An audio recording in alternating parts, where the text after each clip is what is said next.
planning review session. A presentation of a work that our staff really oversaw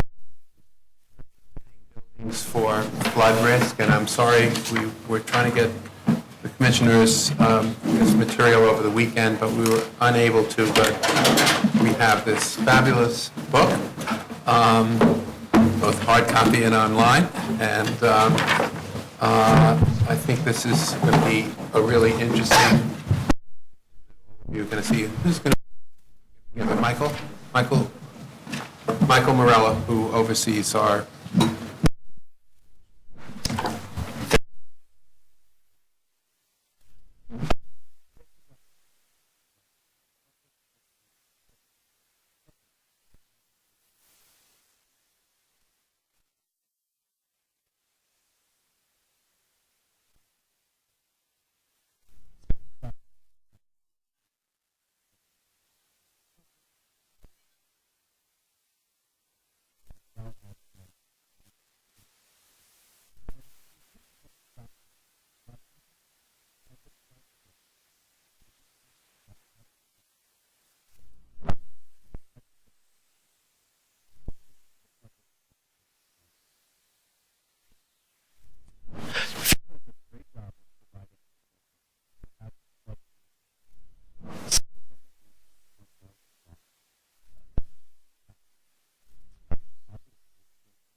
Within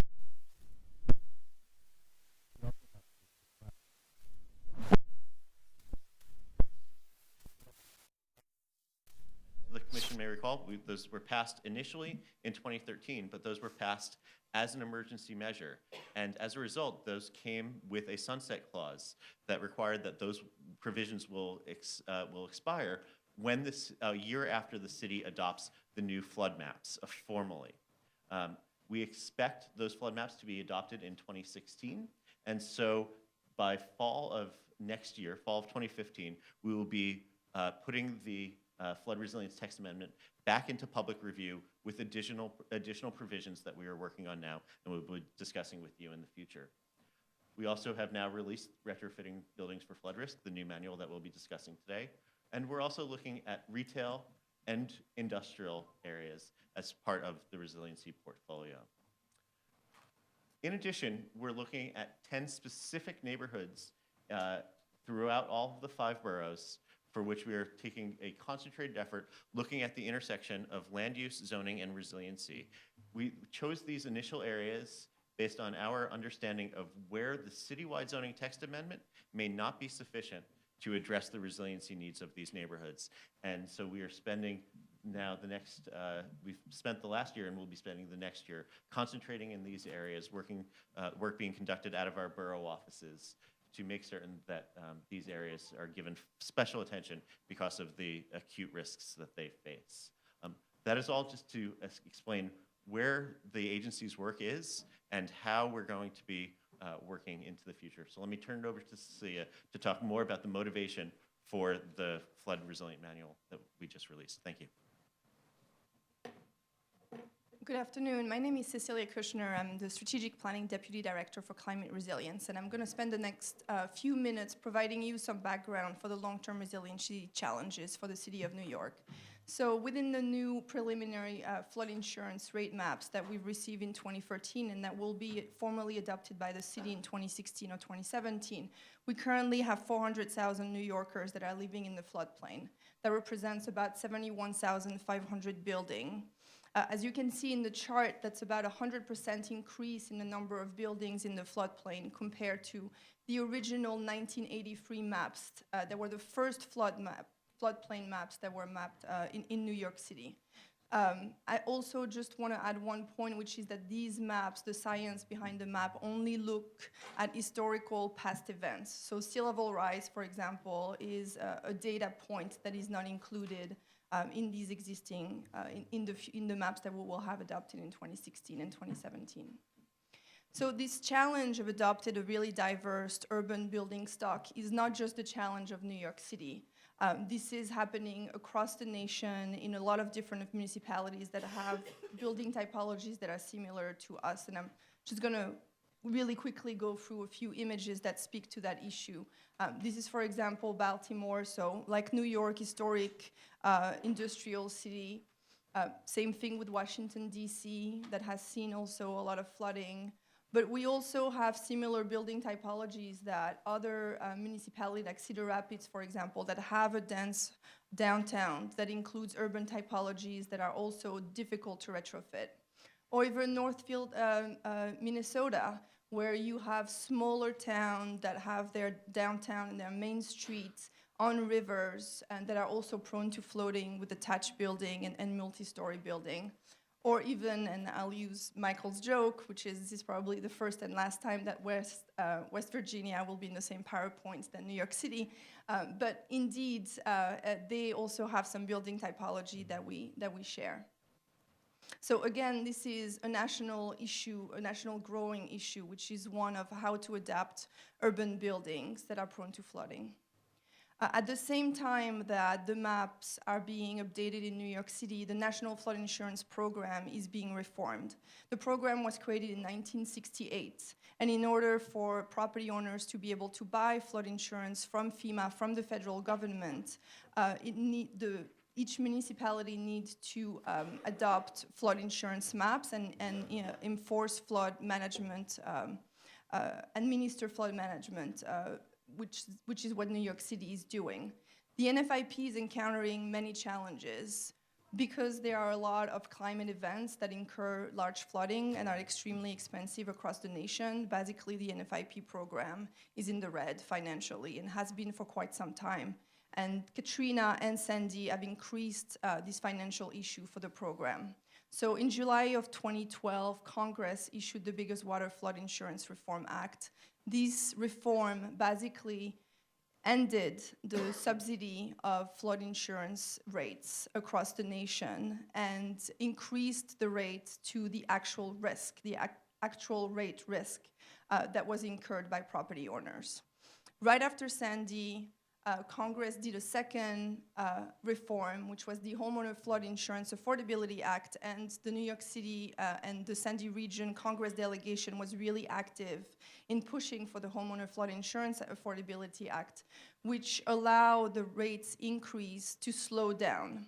So rather than have a property owner that 1 year would have a subsidized a flood insurance rate and the year after would have an incredibly expensive new actual rate on their flood insurance, cap rate increase the rate increase, were capped at about 18% annually. And so it allowed the slowly increase of rate to this new actual rate. And also looked at the issue of affordability. And there's a study that the federal government is engaged in right now that we're also, as part of the New York City office with the Office of Recovery and Resiliency, we're extremely engaged with it here at DCP, and I'll talk a little bit about it. So between the flood insurance increase and the flood map changes, we're talking about a very, very different landscape for property owners that live in the floodplain in New York City. This is just to give you an example of what we mean when we talk about insurance rate increasing. So we are talking about potentially people paying between $9,000 and $10,000 every single year in flood insurance. And the only way for people to be able to go back to a cheap rate, an inexpensive rate of flood insurance, is to elevate their home, is to mitigate against flooding per the federal standards. These slides gives you an example of the type of flood insurance rate increase we could see in some neighborhoods in New York City that have typologies that are difficult to retrofit as well.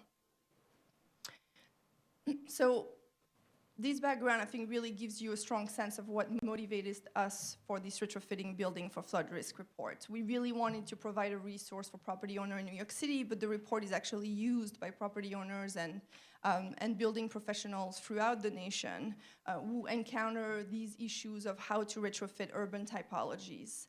And we also wanted to better understand how do federal standards that are really designed with different building typologies than the one we have in mind. As Michael said, federal standards are designed and written for a single-family detached wood frame home on a large lot, which is quite easy to elevate. And so how do those standards fare and apply on our buildings and building typologies that are really different? What are their limitations, and what should New York City and other urban areas ask for in terms of mitigations that are really relevant to our urban typologies? So that was the scope of our study. Just want to point out that city planning is not the only organization really looking at this. A lot of really good groups like the Furman Center or the Center for New York City Neighborhoods or Enterprise have issued a lot of studies on this topic for the last few years. And so there is a growing core coalition of New York City group, and city planning and the Office of Recovery and Resiliency is also part of them, that is really trying to advance these issues and better understand the affordability challenges of the flood insurance increase, as well as the physical challenges of adapting our old building stock. So through the report, a lot of our work and a lot of our process was, again, to try to understand the FEMA standards, the standards in order to be able to decrease one's flood insurance premium, and how all of these federal regulation played with our building code and our zoning. We worked extremely closely with our colleagues at DOB, at Technical Affairs, as well as the building science group at FEMA that really helped us, and we helped them understand how their regulation work against our building. So this is a picture that was really important and interested FEMA a lot about trying to understand what is the profile of building in New York City. So 85% of the building we have in the floodplain in New York City were built prior to 1983. So they were built before the city had building code with flood-resistant guidelines in them. And 63% of our buildings are going to be extremely difficult to elevate. That's because they're attached, they're multi-story, or they're on sites that are extremely narrow. So we have in Staten Island, in Brooklyn, as well as in Queens, a lot of old bungalow communities that are on very narrow sites facing very, very narrow streets. We actually have a few co-op communities like that in the Bronx as well. And it's just really difficult to elevate these buildings because it's just extremely difficult to get to them physically as a construction site. I just also want to point out that 48% of our residential units in the floodplain are in multifamily buildings that contain more than 6 stories. So resolving the issue of large-scale multifamily buildings in the floodplain is one that is extremely important to New Yorkers to the city in general and to the long-term resiliency of the city. So this picture of the profile of buildings in New York City resemble a lot of other urban areas across the nation, but is dramatically different than what the federal government guidelines take into account. So for the purpose of our report, we looked at 6 different typologies that we think represent the wide range of buildings that are found in the floodplain, but also each presents specific challenges to retrofit, going from the bungalow, detached home, semi-detached, attached, multifamily walk-up, and multifamily with elevators. And from there, we built 10 different case studies. And Jesse Levin, who is an architect in our urban design division, was the project manager for the report. He's going to walk you through 3 different ones that presents typical challenges that property owners will encounter in New York. Thank you, Cecilia. So of the 6 building typologies, we have established 10 case studies. We're looking at both residential and mixed use, and we have split that between 1 to 2 family and multifamily typologies. We have distinguished the mixed use from the residential use because they have different requirements for flood-proofing measures, mitigation measures, so it's important to make that distinction. The 3 case studies that we'll be showing you today represent properties in the floodplain, in the 100-year floodplain, and the retrofit strategies are fully compliant with New York City building code for substantially improved buildings, and they're designed to receive full insurance premium reduction from the National Flood Insurance Program. So the first case study we're going to be looking at today is the bungalow. It is the smallest scale of the building typologies that we have identified within the floodplain. Here you'll see the existing conditions. So it's a pre-firm construction built before 1983, obviously. It's from 1915. It is a wood frame structure without a subgrade foundation. It is on here you can see it, the lot condition. We're in Staten Island here. It is on a very narrow lot with tight building adjacencies and a very shallow front yard condition. The critical systems are located in the rear of the building, and there is no continuous load path, which means that structurally this building is at high risk, going from the roof to the superstructure all the way to the foundation. These are the DFE is the design flood elevation. So that's what we are designing our retrofit strategy to. You can see here it's 12 feet above grade. So that's a very high elevation. I'm pointing out these existing conditions because they tie directly into how we design our retrofit strategy. So here we're showing, in this image here, we're showing a section through one of the buildings that has been elevated. And here you can see that there are 3 buildings that have been elevated.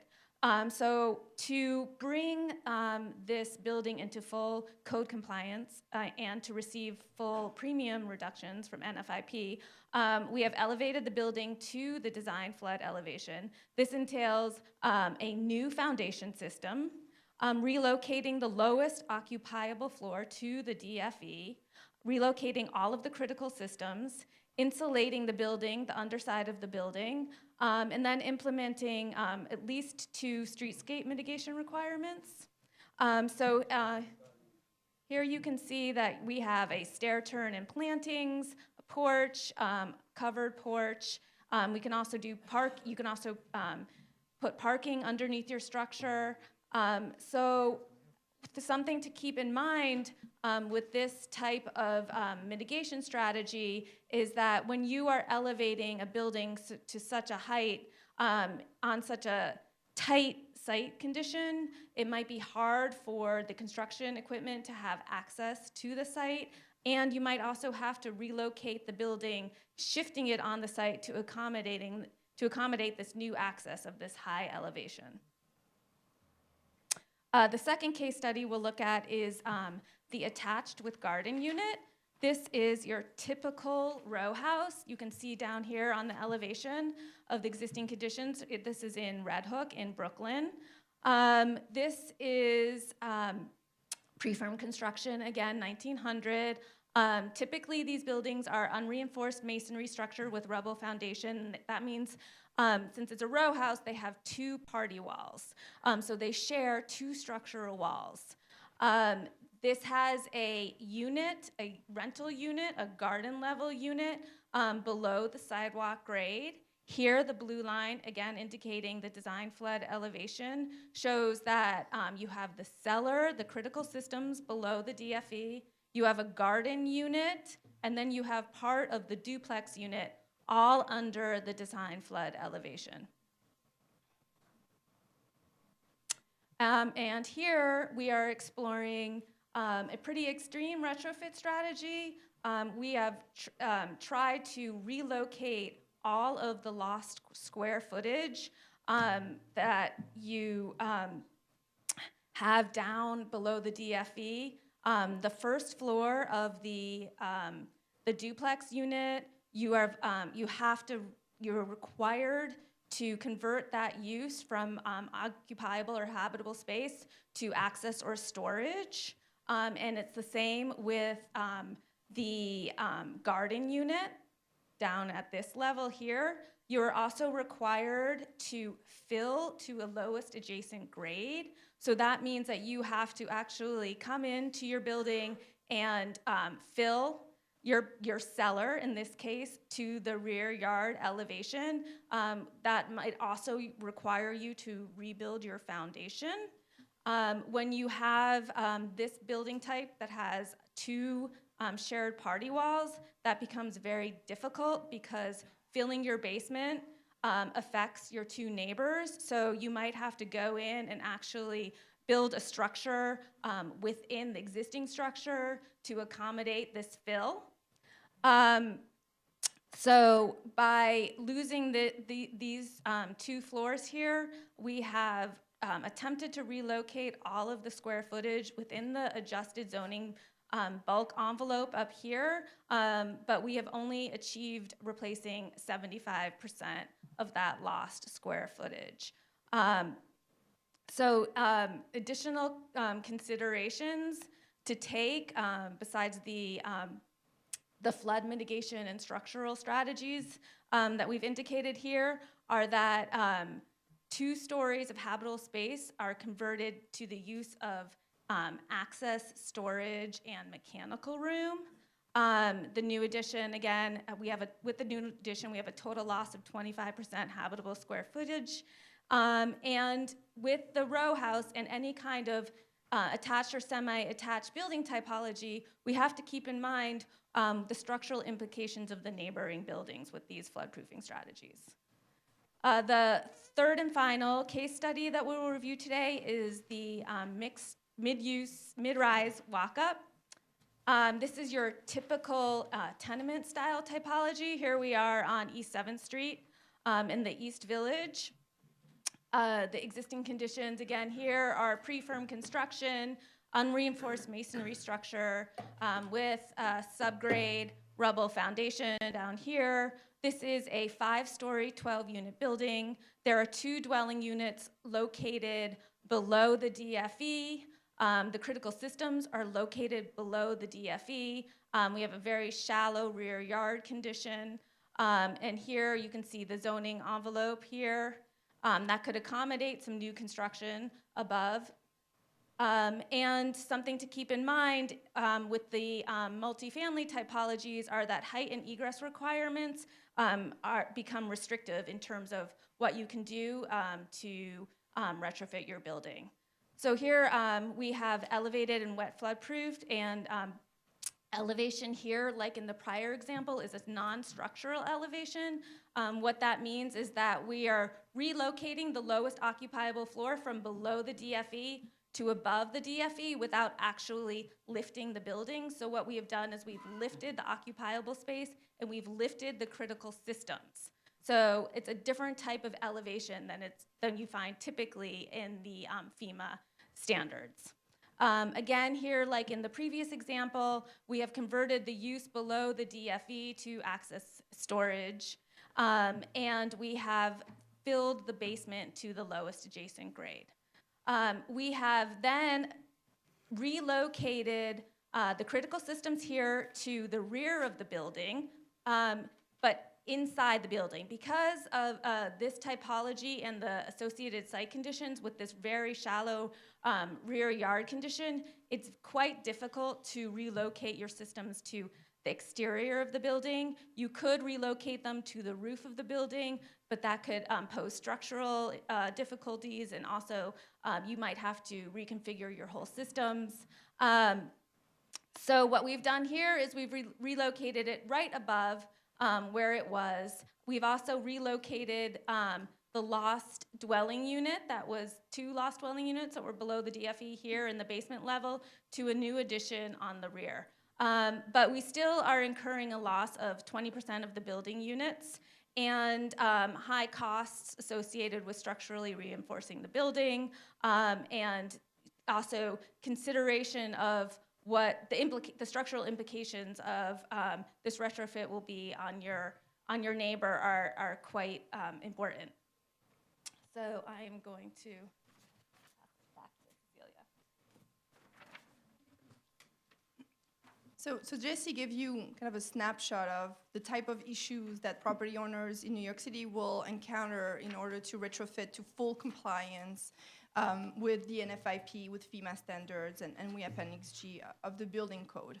So part of the exercise for us, in addition to provide that guidance, was also to bring to FEMA the issues that we saw were very important and significant for urban typologies that may not be found for other typologies throughout the nation. And you see them listed on the slide here. The first family of issues that we brought up is the one of structural diversity. We have in New York City a diversity of construction type, including strong masonry building with subgrade foundation. Our contention is that these buildings are strong to begin with and are generally not structurally damaged by the force of the surge, and so would need to have adaptation measures, mitigation measures that actually take into account the inherent strength of their structure. And so we're asking the federal government to look at different methods of adaptation and flooding mitigation for strong buildings, strong urban buildings. The second issue is that we see particularly structural challenge for buildings that share party wall. And we're concerned that property owners may make an investment towards mitigation and negatively affect their neighbors, or that if they wanted to do it in the right way, would incur a lot of additional costs because they share party wall, and it is in effect more complicated for them to be elevated, just simply.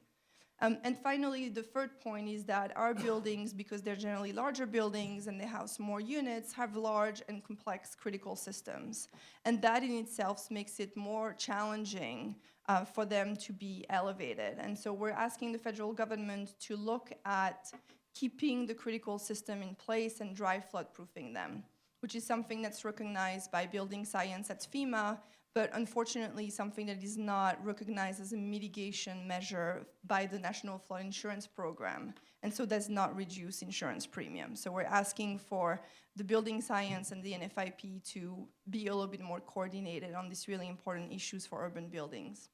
And finally, we're bringing up the financial reality of what it means to adapt urban typologies, which is sometimes, and quite often, we're beginning to try to understand what the cost of these projects might be. But often, these projects will exceed the value of the structure itself. And so there's a natural financial disincentive for property owners to mitigate. And finally, really often in urban typology, adapting results in a loss of floor area and loss of units. And so we think it's also important to take that into account. So we wanted, through this work, for the federal government to have a clear picture of what they were asking urban typologies to do will result in, and whether or not we think property owners are actually genuinely going to be able to and are appropriately incentivized to do these types of work. So these are the city efforts and next steps on these topics. So the first one is really to implement the SIR report and make the city's investments, the close to $20 billion and the 257 initiatives that exist to better protect the city and really to take a strong sense for the long-term resiliency of New York City. The second one is to facilitate building adaptation and to continue to update zoning to remove impediments to flood adaptation, but also to do it at the same time by having really honest conversation about streetscape and character and really trying to get a good grasp of what the future streetscape and character of our waterfront neighborhoods will be like when people elevate, and come up with creative solutions that really reflect the diversity of these projects. And we will do that, as Michael presented, by updating the citywide text amendment, but also through a series of resilient neighborhood local land use initiatives. And then we're at City Planning, led by the Office of Recovery and Resiliency, but we are kind of providing the technical arm of the Office of Recovery and Resiliency on building adaptation, is to continue to work on the NFIP reform to improve risk-based pricing. So the federal government, FEMA, right now has a study which is called a Partial Credit for Partial Mitigation Study, and we're actively involved in trying to influence it so that urban typologies get the fair shake that they need in order to really adapt for the long term. We're also trying to better understand what the implications of flood insurance premium increase will be on the affordability of housing in the floodplain. And the Office of Recovery and Resiliency is leading 2 studies, one on multifamily housing and one on 1 to 4 family homes, to try to understand the relationship between housing affordability and flood insurance affordability. And finally, the Office of Recovery and Resiliency, also has a public education campaign that they will be launching next year. That's really meant to make sure that people living in the floodplain are aware that they are living in the floodplain and understand the implication for insurance and educate themselves about adaptation and elevation. So that's our last slide. We're happy to take any questions you may have. Thank you. Thank you very much, Michael, Cecilia, and Jesse, and the entire team that worked on this. This is really quite an advance, and I will just say that the team, and as well as the book, which goes in much further detail than Michael, Cecilia, and Jesse went through here, and I urge you all to look through it, have been really in demand all over the country and indeed the world. And the issues that they are addressing are, as we know, sadly, not only a worldwide phenomenon now, but something that's probably likely to get more challenging before it gets less challenging. So really want to commend the staff here that really has done some pioneering work that we should all be proud of. So questions for them? Start with Mr. Cirillo. Thank you, Mr. Chairman. I would just want to share your comments, or at least admit that I'm sharing your comments on commending the staff, both on the substance of the presentation, but also on the presentation itself, which was really very informative and easy to comprehend, as complicated as it is. So I appreciate that, because this is obviously very technical, and you made it very easy to follow. So I appreciate that. But I also want to just quickly say thank you for also helping to continue to build the reputation of New York City as a leader in every possible arena that there is, including this one. So I just want to acknowledge the work of the staff on that.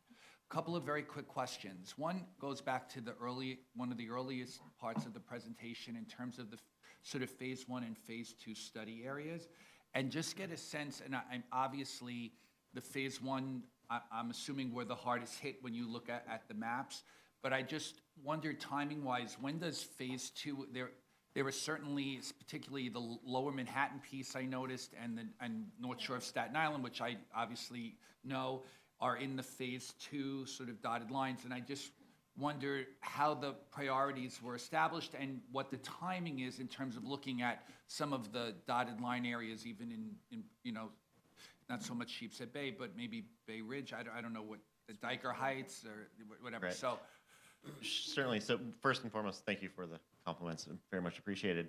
Regarding the phase 1 studies, those were the areas that were chosen amongst the senior staff here at City Planning at the end of last year, so the end of 2013, looking at those areas that were hardest hit by the storm, those where we saw the citywide zoning text amendment not being sufficient in and of itself, as well as those where there were a complexity of issues. East Shore of Staten Island being a good example of where there's the complexity of issues. It's a very wide study area. It's the largest of all of them, going approximately 4 miles wide and 1 mile deep. And that's an area where the challenges of rebuilding and forward thinking about resiliency are very much intertwined, and recognizing that the citywide zoning text amendment may not be sufficient. So that was how those first study areas were chosen. Moving forward, it will be dependent on additional funding. We are currently using the city's portion of the city's allocation of the Community Development Block Grant Disaster Recovery Funds. And our intention is that we complete the work on the first 10 study areas within the next year, taking those into ULURP, and then being able to work on the second phases, provided that that money is still available or additional funds become available. Okay, thank you. Only because there are, obviously, some of these areas are already in line for some future development, and the idea of having the direction needed obviously would be helpful and proactive, so to speak. Very much so. And the second question, Mr. Chairman, if you don't mind, is related to, I guess it was one of the recommendations or the next steps at the end, which was about reforming zoning. Some of these buildings, and I'm not sure on a practical level in terms of the challenges in relationship to the typology of certain buildings, whether or not these options would be exercised without great cost and great challenge physically. But let's say in the best possible example, it occurs and it can occur, particularly in not so much in the bungalow style, but in the tenement style buildings or the elevator mid-rise buildings. Do we envision that exercising these options become an as of right? Or will communities that want to build a building that now is higher, one of the examples basically showed, a building that was, say, 2 stories higher than it was when it was first built. And we know that height is an issue in many neighborhoods in the city. And maybe this example could never happen, but I'm just using it as for conversational purposes. Will an owner have to come through a process that then ends up getting, discussed in the context of changing character and the height of a building, and this is a district that everybody is at, only 5 stories, and now this building is going to be 7. Well, how do we envision that working? So for all of the examples we show in the retrofit manual, they conform with the building envelope or the modified building envelope as allowed by the citywide zoning text amendment as passed last year. So for example, with the townhouse, it's very hard to see on the screen, though you may be able to see it more clearly in your book, is that we do show the dashed outline of the modified zoning envelope, which would mean that the property owner would be allowed, provided that they do have the funding, and that's a major issue separate and apart, would be that they would be able to do it as of right. Okay, thank you. Thank you, sir. Mr. Cantor. First of all, I'd like to echo the comments earlier about the good job you guys have done. I think you've done an excellent job in terms of identifying your issues, but we're a long way from solutions. Things that occur to me as an engineer, from bad experience, I may add. When you get a lot line property, when you get a party wall property, I want to take care of my house, and the guy next door says, you're not taking care of my house, I'm not doing it. And the only ones who are going to come out ahead on that deal are the lawyers, in much the same way as they are right now, where the adjacencies are always, or virtually always, creating nuisances in order to extort money. I would argue that for the first scheme that you showed, it's a hands-down walk-away, because there's just nobody is going to even take a look at the cost versus the return. There's no ROI, you'll never get your money back. And I wonder if it's wise to provide an option which is so obviously not an option. It kind of stains the credibility, I think, of a report when you put in something that you know nobody, or virtually nobody, can attack, or can attempt, excuse me. With regard to, well, putting aside for a moment that this house is going to be raised up 15 or 18 feet, and the guy next door is still down. We now have these, we used to call them teeth, now we'll call them, I don't know, whatever. So now you got buildings up in the air next to buildings down below. What are we doing with regard to the ability to someone to get into the building physically in terms of a handicapped person? We're making a two-story walk-up before you get home. And finally, I would ask, and forgive me for putting questions on the table, but that's kind of natural to me when I see problems. Let's suppose we had one whole block that somehow miraculously did what we're saying to do. All the houses are up here on both sides of the street now, okay? So I've got an option. If I'm lucky, I'm not home when the flood comes, so I don't have to stay in the house while the street outside is flooded. And if I'm unlucky and I am home, what am I going to do? Because we've created a canyon. The solution isn't going to be on an individual home basis, it's got to be on an area basis. And basically, you're addressing an individual property. I would argue that, as I said earlier, your identification of the problem is great, but a lot more effort has to be put in between yourselves, the architectural profession, and the engineering profession, because I just don't see how this can be done, not putting aside the economics. You go back, look at it from a different perspective. These people built according to zoning laws and to building code requirements. Now, for good and logical reason, things have changed. New York has incorporated higher wind forces over the years. New York has incorporated seismic forces over the years, which makes some buildings to retrofit more expensive. But now what we're doing is we're telling neighborhoods 4 miles deep. We're telling neighborhoods 4 miles deep. wide, I should say. 1 mile deep. 1 mile deep, excuse me, thank you. We're telling neighborhoods that you gotta move all your houses up because we changed our mind. Well, if we, as a city, have changed our mind, then it seems to me that we as a city have an obligation to those citizenry to give them some sort of assistance in funding or tax relief or whatever. Because the instant this takes effect, if not already, you can hear on the radio people offering deals for waterfront properties, and the reasons are obvious. The value of those homes have diminished already because of the problem. I just want to, they're going to forget your first question, or I forgot a long time ago.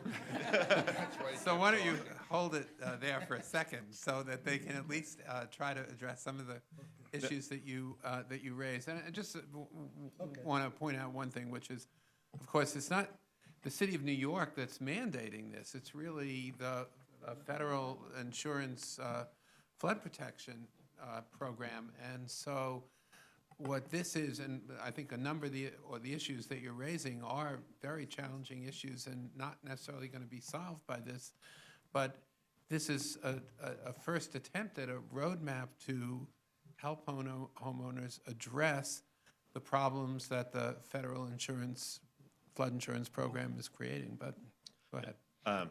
And Commissioner Cantor, absolutely perfect questions, and the ones we're wrestling with absolutely every single day. I'll try to make up for the No, chair stopping. no, but, so, you asked a lot of questions. Let me see if I could at least remember half of them. I would say that you're absolutely right, that many of the options we are showing are going to be cost prohibitive for many homeowners going forward. That the challenge is that we needed to show what the requirements we're mandating, what the National Flood Insurance Program requirements and what the building code requirements are mandating. And so we also in the manual show alternatives that would be lower cost, but would not necessarily reduce your flood insurance premiums all the way. And so that was our starting point, was trying to reach that gold standard of both flood protection per the building code and maximum insurance premium reduction. And that's a very, very high bar to achieve on dense urban buildings, which was really an explicit part of our work program, to show that the programs as they exist right now are leading to an untenable situation. And that many homeowners, the row house being a great example, where a homeowner is going to be faced with a very hard decision. It's going to be a decision with a gun to their head. Because in a couple of years, with the reforms to the flood insurance program, over time, that flood insurance is going to increase more and more significantly. And when they're facing upwards $10,000 or more annually in flood insurance costs alone, they're going to have to make a very hard choice, either paying that flood insurance premium or trying to find some resources to be able to make those retrofits to reduce those premiums. Either way, they're going to be in a very, very tough financial decision, the implications of which are equally as great, that either people are going to be stuck in their home and paying these high rates, leading to potentially foreclosures and the like. And so we are very aware of and sensitive to this. We haven't figured out the solutions for all of this, but it's something we're very, very much aware of and concerned with, and that's why we're really seeing this as much as a practical guide as it is a policy position. And so that's certainly an important portion of our work program going forward. And I just the implications, if I understand correctly, if a homeowner really, if the homeowner has a mortgage, it really isn't an option to just not have insurance at all, Yep, that's because correct. then they will face foreclosure. That's right. If So if it's a homeowner has a federally backed mortgage, they're required to have flood insurance. So it's very difficult, very, very, very challenging situation. Ms. Deluz. Hi. Sorry to miss the first part of the presentation, but considering my organization's been working on many of these same issues for a while, I'm familiar with it. And I just wanted to ask on the follow-up on the next steps area about the study to launch on the affordability impacts on the multifamily structures. Is there going to be, is the intention to dig deeper in particular to how rent stabilization plays into multifamily structures, because there's obviously certain rules there that make it even more challenging for loss of units, not that we want to see any loss of units, and then on public housing as well. Sure. The first goal is really to try to understand how does insurance currently and in the future will work for multifamily structures.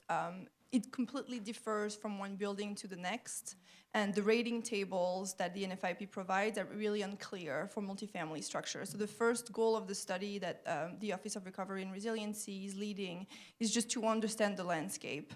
And the second is, again, to identify these specific pain points. And really often for New York City, multifamily buildings in the flood zone receive some types of subsidies or are like managed by HUD or by HPD, and so have real constraints that would prevent them from replacing their ground floor units with a wet flood proofing mitigation, for example. So they're really like squeezed between the demand from FEMA and the requirements from HUD of the funding that they're receiving. And so the goal of the study is to bring all of these to lights.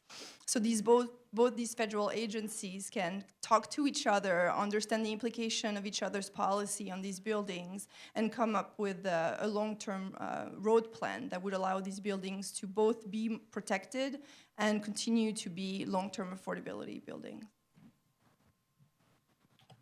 And Ms. Efron.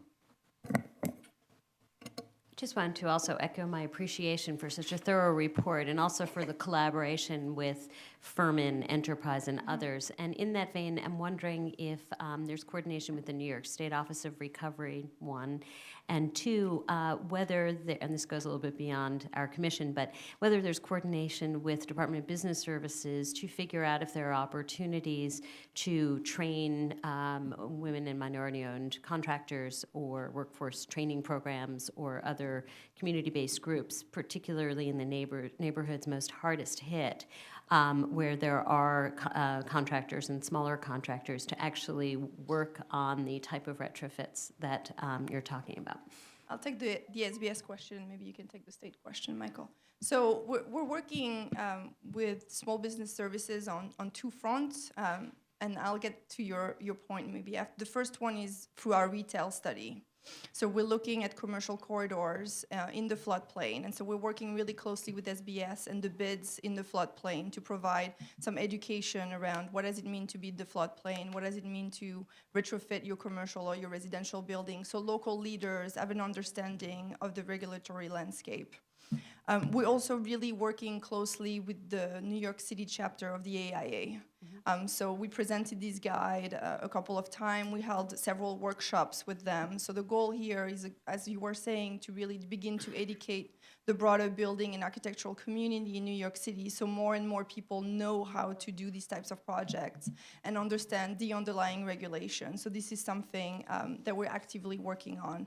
The HRO, the Office of Recovery, Build It Back, has an RFP right now out that would actually dramatically increase the design capacity that they have to rebuild Sandy damaged homes. And so they are working really closely with DDC to reach out to the building and architectural community to get people involved and to get people educated into these questions. So this is something that the city is doing. Great. But I think your suggestion of getting small contractors, minority contractors involved in what is clearly an evolving and sadly growing field is a good one, and we will bring it up. And it is one that the Office of Recovery and Resiliency is working on. They recently held, I believe it was only a few weeks ago, held a Sandy job fair in, I believe it was the Rockaways. I'll have to double check on the details, but it was held just recently to begin to engage the local residents in the opportunities that will present itself from rebuilding activities. Thank you. On to your first, just very quickly on your first question, yes, we're working very closely with the Governor's Office of Storm Recovery on many different aspects of this work. Ms. Levin. I echo my colleagues' enthusiasm for the clarity and sort of grace of this presentation. It was really a pleasure to listen to. I noticed on page 20 that it looks like about 80% of the buildings we're talking about are 1 to 4 unit buildings, so pretty small. Do you have any sense of how many of them are owner-occupied, or are we dealing with a collection of problems that are really going to fall on individual homeowners who are in place? And to what extent are we working with people who are real estate investors, not on site? And then I guess related to that, I would ask if we've learned anything from experience since the temporary text amendment went into effect. Have people been responding are there any examples of rebuilding that has occurred? Has the pattern followed as you expected? Have you learned some different things that are going to have to be adapted, or is it just so complicated that people aren't yet getting around to, or because the flood insurance changes haven't really hit yet, that people are not really yet responding? So to your first question, I think what's really interesting in kind of the building typologies that we have in New York City is that we have a really, really high number and high percentage of buildings that are 1 to 4 family units, but a higher percentage of units that are in like multifamily buildings. So we have both the issues of the high number of small-scale buildings and then the high number of units in large-scale buildings. And so we need to tackle both equally. There's not a typology that is more important than the other. We don't have this luxury. We don't really yet know, and the 1 in 2 4 family study that the Office of Recovery and Resiliency is leading will give us a better sense as to who are in these buildings. But we know, because our planners are involved in these neighborhoods and these communities and have been for a really long time, that in the 1 to 4 family structures, they're generally owner occupied, and that's what we find. So we're talking about like working class, middle class neighborhoods throughout the floodplain in Brooklyn, Queens, Staten Island, in the Bronx. In neighborhoods where you have more multifamily buildings, really often, as Commissioner LaRousse mentioned, we're in kind of high density rental. A lot of affordable buildings in a variety of programs are within these buildings. So we have the wide spectrum of issues here. On your second question, not a tremendous amount of people have used the flood resilience text amendment so far. It's been heavily used by the recovery effort and Build It Back, because every single structure that is getting rebuilt or elevated through the program takes advantage of the citywide text amendment. So it was immensely useful to the city in that respect. We are seeing throughout neighborhoods people who do not have a mortgage and have some money on the side doing these types of work on their own and elevating their house. So every single neighborhood as these, rare example of someone making that investment on their own and being able to use the provision of the text amendment in that way. I think what is going to be, so we're learning through their experience as to, again, what the particular pain points are, or what are the housing products or streetscape products that maybe we could make better. And so these examples, however few, have been really useful to our team to take into consideration for our next steps. Mr. Cantor. Question, please. Has any direction been created yet with respect to when this becomes mandatory? I mean, is it going to be when we change the law and then we're going to say you got to do it in a year? Is it going to be when they sell the house? Is it going to be, what will be the trigger Sure. that will force this? So if in New York If City, any. if a property is what's called substantially improved or substantially damaged, meaning it's been damaged to more than 50% of the value of the structure, or the cost of the improvement project, even in increment, is more than 50% of the structure, then the building has to be fully compliant with Appendix G. So it has to be fully flood-proofed and resilient.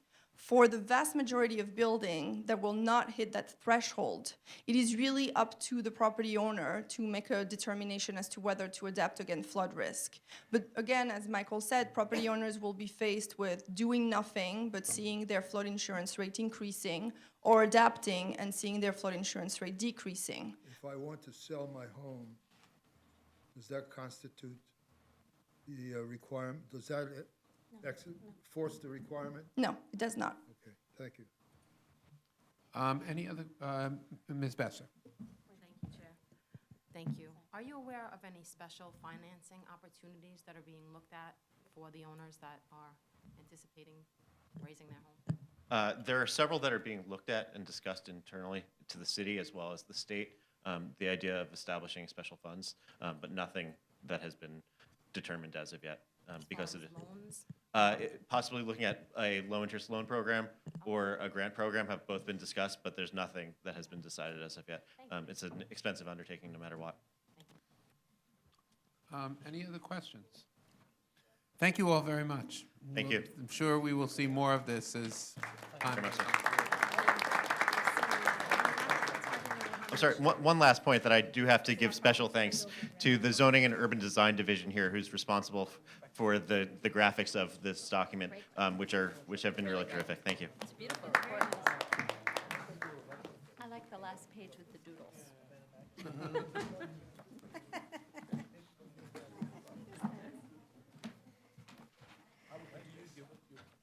How cute.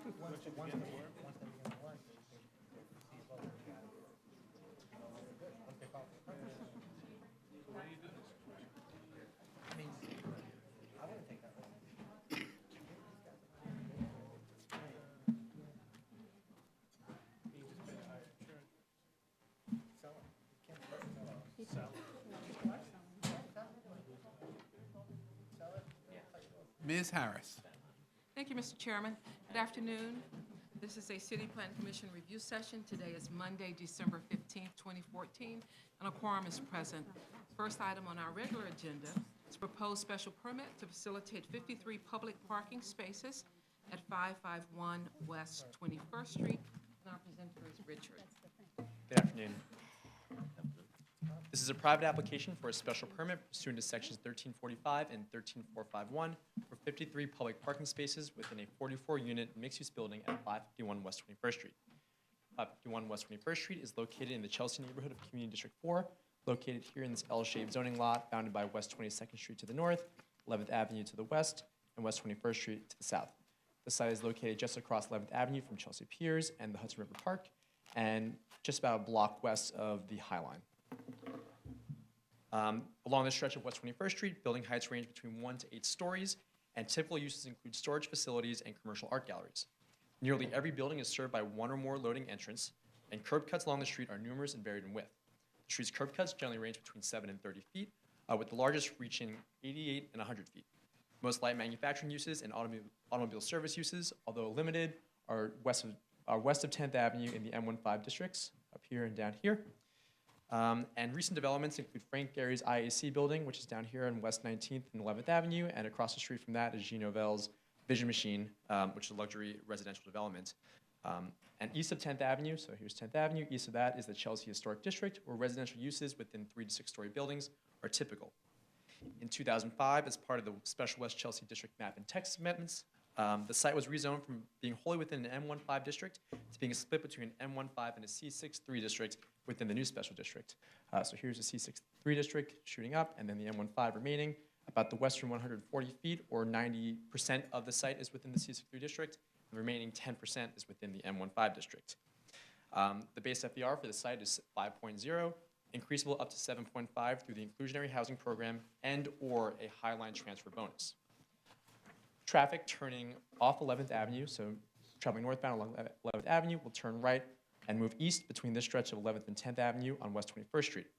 However, at 10th Avenue, the traffic does switch direction on most of these streets. So here, 10th Avenue and 21st Street, as traffic moves east on this stretch, it travels west in this stretch, west in this stretch, east in this stretch, and so on. Therefore, only allowing local traffic to move through the area. Route 9A along this section of 11th Avenue, right here, carries both northbound and southbound traffic. 11th Avenue will then continue north up here, and then Route 9A will split off onto 12th Avenue and continue up north.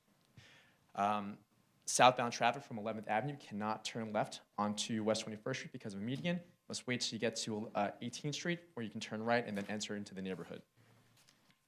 The applicant proposes to develop a new 19-story mixed-use building with 44 market rate residential units, a commercial art gallery, and a 53-space attended public parking garage in the cellar.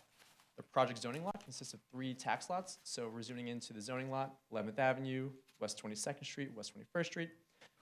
There are 3 zoning lots. This is Lot 1, Lot 8, and Lot 64, but the mixed-use developments and the proposed garage will take place on Lots 1 and 8 using unused development rights from Lot 64. Lot 64 is currently occupied by a 3-story building that was previously used by the Chelsea Art Museum, but is now used by Hewlett-Packard for office space. The building, which is located within the flood zone, will be completely flood-proofed in what can be best described as a bathtub from the curb level up to the flood construction elevation, or the DFE. That name has changed, I think, over the years, with fluted black metal except at the pedestrian entrances. Along West 21st Street, all entrances will be located here, the commercial art gallery entrance here, the residential entrance here, and the entrance to the vehicular entrance to the public parking garage will be located here. An as-of-right building with 44 residential units, a commercial art gallery, and 9 parking spaces is currently under construction today. Oh, and of course, can't miss this one.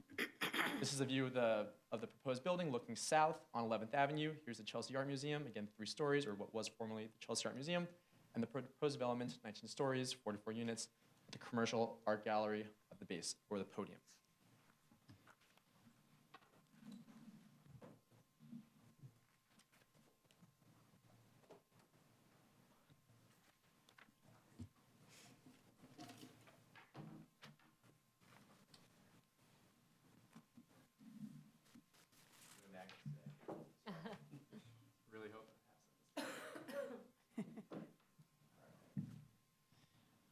In order to provide 53 public parking spaces, a special permit is requested.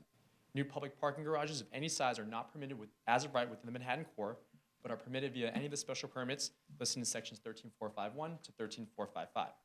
The applicant requests a special permit pursuant to sections 1345 and 13451A, which requires that, in addition to meeting the conditions of section 1320 for curb cuts, reservoir spaces, pedestrian safety, and other provisions, that the applicant demonstrate that the requested number of off-street parking spaces is reasonable and not excessive in relation to recent trends in residential developments and the provision of off-street parking in close proximity to the proposed garage. The applicant proposes to locate 53 attended public parking spaces on the ground floor and cellar levels of the building. All spaces except for the ADA space will be located within the cellar level, and 20 of those parking spaces will be elevated and in parking lifts. This here is an elevation of a West 21st Street frontage, so 11th Avenue, West 21st Street. Here's the commercial art gallery entrance, the resident entrance, and here would be the parking entrance. As you can see, this fluted black metal will be at the base for about 5 to 6 feet, and then the fluted glass will then illuminate the street with the art uses looking out above. In this image, you'll see that the doors are closed. It's expected that the doors would be open when the facility is operation, and then when it would be closed at night, but an operator has not been selected yet. The doors would also be closed during a storm event where flooding is expected. So looking at the plans, here's the ground floor plan, and here's the cellar plan. Vehicles traveling north along 11th Avenue would turn right and then enter the new facility in a new 22-foot curb cut on West 21st Street. Facility would provide 5 reservoir parking spaces to turn in. Here are 5 spaces that would wrap around the 2 columns and then stop here at a stop line where an attendant located here would come here, pick up the vehicle, and then use the elevators to take you down to the cellar. Areas for waiting and loading are located here next to the attendance booth, and street access is made available on the ground floor through the lobby and out onto the street. 5 bicycle parking spaces, as required by section 36711, will be provided in the cellar level and will also be handled by the attendant. Is that a test for me? In order to demonstrate that the request for 53 public parking spaces is reasonable and not excessive, the applicant, using methodology provided by the department, examined the change in residential units and residential parking spaces between 2003 and 2016, which is the project's build year, with the 3rd mile of the site. This here is the actual development and the proposed garage. And here's the 3rd mile around the site. The areas in blue are areas where there have been changes in residential units, often positive, but can be positive or negative. And the areas in pink or magenta are sites where there was a change in the number of off-street parking spaces, either positive or negative, more cases negative. And then those that are both blue and pink are sites where there is new residential development and either a loss or addition of parking. The studies showed that during this look-back period, the ratio of new residential spaces to new residential units was 8.2%, well below the department's expected growth of 20%. With the addition of 53 parking spaces and 44 residential units, the applicant found that the ratio would increase to 10.1%, still well below 20%. The new residential parking spaces would serve the residential parking needs of more than just that of the project site and would help address the shortfall between the area's demand for residential parking and its supply. Thanks. Questions for Richard? Mr. Knuckles. Thank you. Well, as you pointed out, Richard, this project is under construction. I pass this site regularly, and so since as of right only permits 9 spaces, this is a calculated risk, is it not? What happens if for whatever reason the special permit doesn't come through? What happens to that excess space? It would either be used as storage, so I guess you can probably fit 9 without stackers in this area, or however you want to do it. The rest would either be used for storage or for additional residential amenity. This area here is probably gym, pool, other residential amenities. Okay, thank you. Ms. Levin. Yes, thank you, Richard. Do you know, are they taking advantage of the Highline transfer bonus or the inclusionary housing bonus on this? They're taking advantage of both. This will about another 1.25 FAR, so base is 5, 1.25 FAR bonus will come from the Highline transfer, and the other 1.25 will come from inclusionary housing. The inclusionary housing will be off-site, and well, the requirement was that about at least 10% of the residential floor area of the new development be either, well, in this case, purchased and provided offsite. So about 153,000 square feet would be. And do we know where the off-site units are? I think it was 440 West 45th Street or 42nd Street. They did send me the address. I could forward that to you. Okay, so these are, they're buying the units from Yes. another Yeah. project? Yeah. Okay, good, thank you. Ms. Efron? Just a quick design question. How do the garage doors work when it is open? It's such a strong feature on the ground, on the street level. Right, they would just stay open. So they just swing right open, just stay open. How it physically works, I'm not sure. I'd imagine the attendant or someone in the building would physically close the door at Sorry. night. And how would it look to the passerby? So the doors would, it's just the first two and the last two, correct? Just these right here. Oh, it's just those? Yeah. Okay. There is a rendering. If you go to their website, I think there is a rendering of when the doors are open. It's a very nice column that announces the building address when you come in. Okay. Thank you. Yeah. Any other questions for Richard? Certified. Great. Thanks, Thank you. Richard. Let's now move to item number 2, page 82, proposed acquisition of property located on Archer Avenue in Queens for continued use as a daycare and senior citizen center. And our presenter is Stephen. This is item number 2, page 82.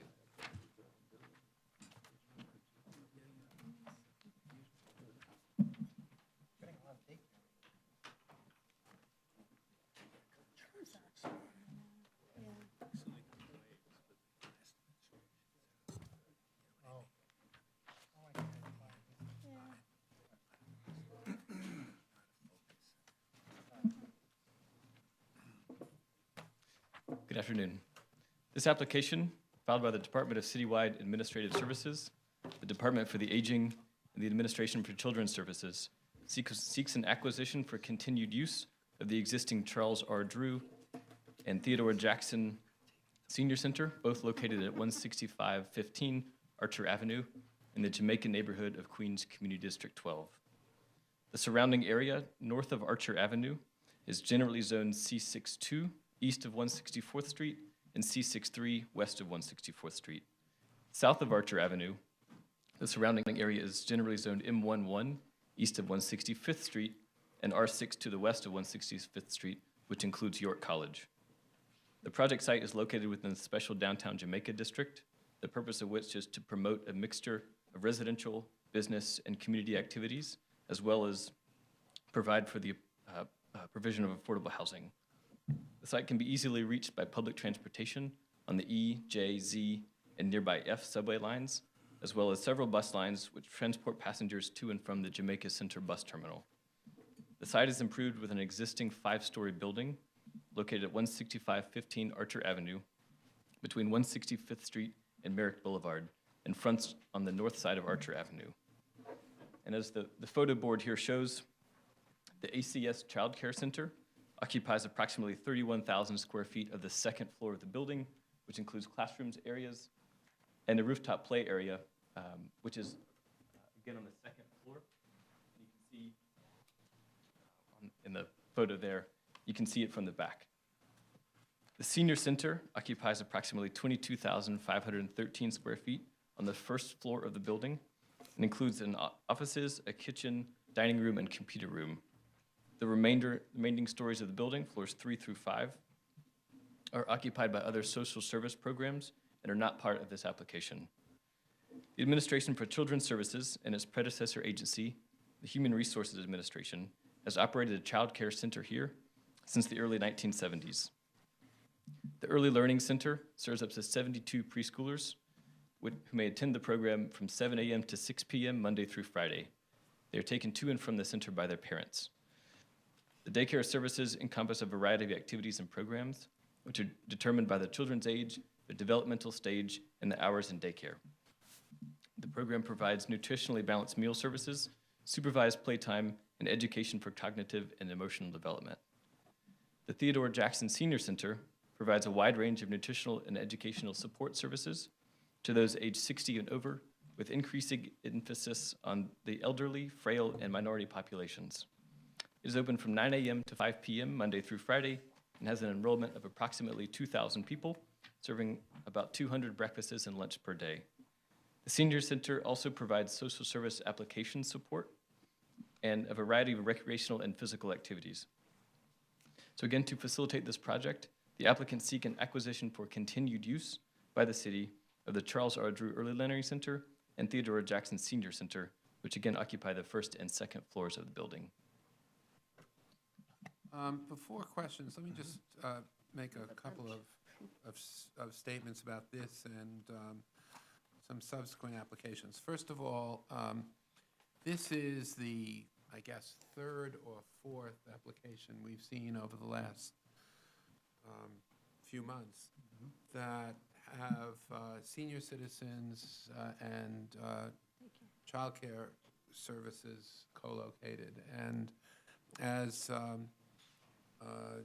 you suggested that I do, I have sent letters to the commissioners of both the Department for the Aging and Administration for Children's Services, saying that in view of the fact that there are so many of these co-located uses, that they should consider working together to develop a formal program of intergenerational services. And I also spoke to Deputy Mayor Lillian Barrios Paoli about this and suggested that she undertake this. So we will see if that can be implemented. Second, and in some ways more significantly, we are seeing here the beginning of the vanguard of perhaps hundreds of daycare, particularly daycare centers that are coming up for lease renewal. Many of them were first approved for leases in the early 1970s. And as Ken and I will remember at least, I don't know if anyone else here will remember or were even aware of this at the time, these leases were at that time the subject of a great deal of concern and major public attention because so many of them were, this goes back 40 years now, were lacking basic repairs and were not in condition to or really required more repairs than they should have. And then when those leases came up for renewal 20 years ago, because these are on 20-year cycles, in many cases improvements were made, and in some cases insufficient improvements were made. So we are now seeing the beginning of these leases coming up after another 20 years of use, and after the operators and owners of these centers were directed to assure that repairs are made. And so we have now implemented here, I've asked the planning staff to assure not only that these facilities, before they're brought to us for certification, are promising that repairs will be made, but that in fact they have been made before they are certified, so that we can assure that we don't just enter into another 20-year cycle where appropriate repairs are not made. And so you will see ones that we are bringing to you for certification today. We believe they are in good condition and not only relying on the agencies, but relying on our own planning staff as well. And one such application we are withdrawing because we're not satisfied with the condition of the premises at this time, although we've been promised that repairs will be made. So I just wanted to provide that as an introduction to everybody. There are going to be hundreds, Jackie? Yes. Hundreds of these coming before us, and that will be the policy we'll adopt. Ms. Efron. That is so helpful and really shows a lot of forethought. Is it possible in that context to also prejudge whether there's appropriate tenancy in the remainder of the space for childcare, which is an obvious question that would come up. Sure. And I should say also, I've spoken to the deputy mayor about the repair program generally for daycare centers and the importance of assuring that these centers operate in a appropriate manner with appropriate physical conditions before they're brought to us. I mean, we shouldn't have to wait 20 years to find out where they are or not. So, with that, questions? To the chair's comments, Yeah. what the deputy vice chairman has. No, go ahead, Joe. No, just, are you referring to repairs that are incumbent upon the city or upon the owner of the building? I think they vary from, it depends on the structure of, some of these facilities are owned by the city, some of them are leased. The nature of the leases are different in different cases. Sometimes responsibility is on the lessor, sometimes on the lessee. It just depends on the nature of the transaction. But the bottom line is, of course, that children are using these facilities, or the elderly are using these facilities, and they have to be in a state of good repair. Mr. Knuckles. So, is it Stephen or Stefan? I'm sorry. Stephen. Stephen, the chair's very helpful and I think reassuring standards now presumes, of course, that you have visited the premises. I have, yes. Right? Yes. So all of the photos. Thank God. After all that. Okay, well, that's reassuring as well. So I await your appraisal of the premises and how you view them as regard to condition and suitability and fitfulness for the tenants. Certainly. So I went to the site on November 14th with representatives from ACS and DIFTA. And so all of these photographs are mine. They show, for the classroom areas, they're in great condition. There were children there that day. The rooftop play area is accessible, and as I understand, it's used on a daily basis. The senior center, which is on the bottom floor, had active recreational areas. There were people in the dining rooms, and it has a handicap entrance that's perfectly accessible. Okay, thank you. Any other questions? Certified. Whoops, I'm sorry. Ms. Besser, pardon me. Thank you.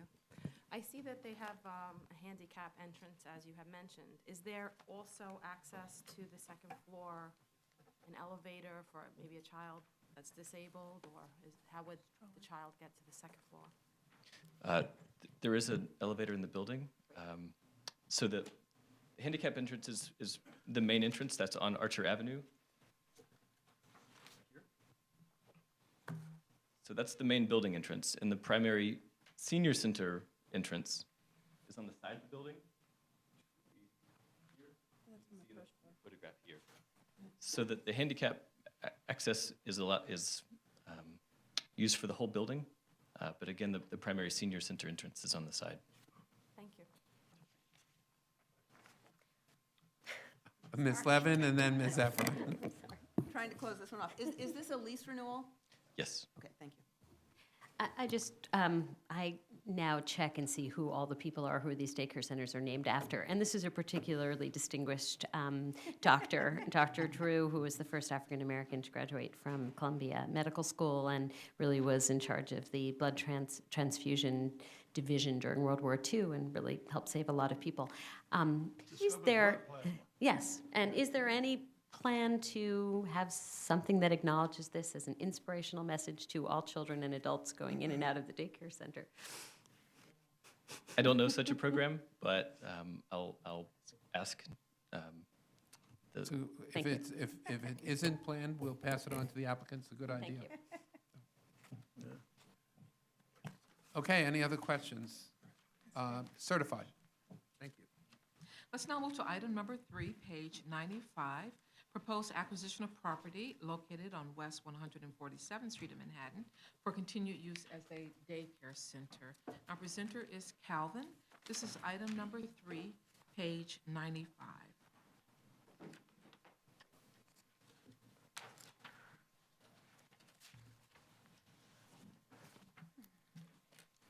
Good afternoon, Chairman, Commissioners. This is an application for acquisition of property located at 218 West 147th Street in Manhattan Community District 10 for the continued use for a child care center. The subject site is on a thorough block that is bounded by West 147th Street, West 146th Street, Adam Clayton Powell Boulevard, and Frederick Douglass Boulevard, and is located within an R72 zoning district.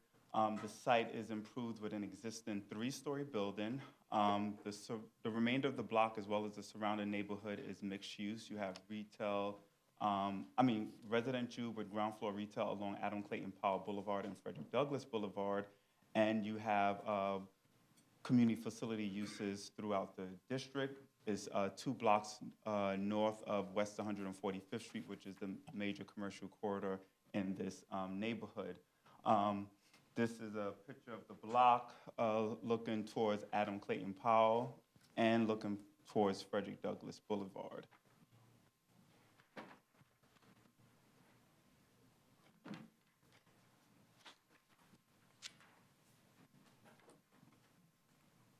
The Early Life Child Care Center, which is located in an existing 3-story building, has been in operation since the early 1970s.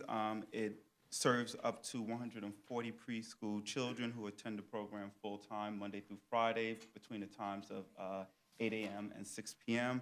They provide a variety of services for the children based on their age and developmental stage. Some of the services also include meal services, which include breakfast, lunch, and snacks.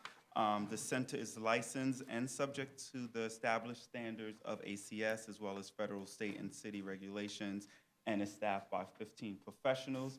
There are 2 entryways. The main entrance is on West 147th Street, as shown in this one, and then there's West 146th Street, which is primarily for deliveries. There's a rooftop terrace that is the main play area for the children, which is that picture on the far end. And there are 2 terrace play areas that front on each of the streets, West 147th Street and West 146th Street. So there are smaller play areas. At the time of my I visited the site in September. There were some issues in terms of some structural issues in the daycare, but as recently as this morning, I went back for a second visit, and yes, this morning, right, hot off the press, and the concerns that were noticed at my initial visit were addressed. So this application is seeking acquisition for the continued use of a child care center at this property. Thank you, Calvin. Questions? Mr. Knuckles. Well, Calvin, you noted structural issues. So to what extent were the structural issues addressed? I mean, were they addressed by an engineer? Is there an engineering report? What was the nature of the structural issues? On my initial visit, there were leaks in the bathroom. Mm-hmm. The main entrance, there was some masonry work. The lintel looked like it was buckling. Mm-hmm. The dumbwaiter was broken, which required the women who prepared the food to carry it up the stairs. There was stained drop ceilings. The temperature in the building was unregulated, and the play areas were collecting water, which contributed to the leakage in the first part of the building. So the leaks were all addressed in the bathrooms and the roof. They did replace the lintel and that main entrance on West 147th Street. All the drop ceilings were replaced. The dumbwaiter wasn't working when I went there today. However, the representative from ACS said that as soon as the way that it works is the director of the center would have to put in a work order, and once that work order is put into the system, they'll send out a contractor to fix it. It was working, but it was broken when I went today, and they said that they will expedite it. As soon as she puts in a work order, they're gonna move it and have someone come out and address it. All right, so this is, we'll have another opportunity to look at this. This is certification, right? Yes. Okay, thank you. Ms. Levin? I have the same question again here. Is this a lease renewal? This is I a mean, I lease, know- this I is a know- lease Okay. renewal. I know that the ULURP lingo is acquisition Acquisition. of property. Yeah. I think it would be helpful in these briefing sheets if we could Yeah, just indicate whether the nature of the acquisition is, Lease. Yeah, I think that's a Fee or good idea. lease. Yeah, we'll do that. thanks. City always considers it an acquisition of the property interest as opposed to No, I the understand that, but fee. for us, it's Yeah. helpful to know whether we're dealing, for us, it's helpful to know whether we're dealing with a landlord or, Or an you know, owner. or the city Or as city, owner. yeah. Certified. Thank you. Thank you. Thanks, Calvin. Apropos of the chairman's earlier comments regarding these facilities, the department will be laying over the East Bronx Daycare Center, which is item number 4, page 107. The next item on the agenda is the proposed acquisition of property, urban development action area designation, project approval and disposition of city-owned property to facilitate 60 affordable units in the Bronx. We're on item number 5, page 126, and our presenter is Manny.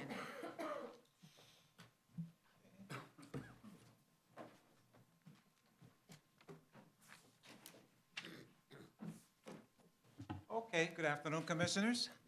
As Jackie mentioned, this is a housing item.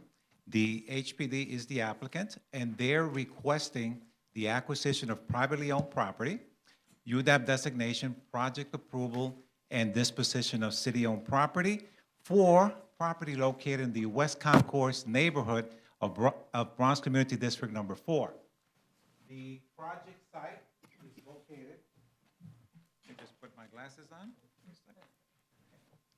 Is located in a block bounded by East Mount Eden Avenue to the north, Townsend Avenue, 172nd Street, and Walton Avenue. And as you can see here, the property is the triangular portion, which is approximately 9,200 square feet.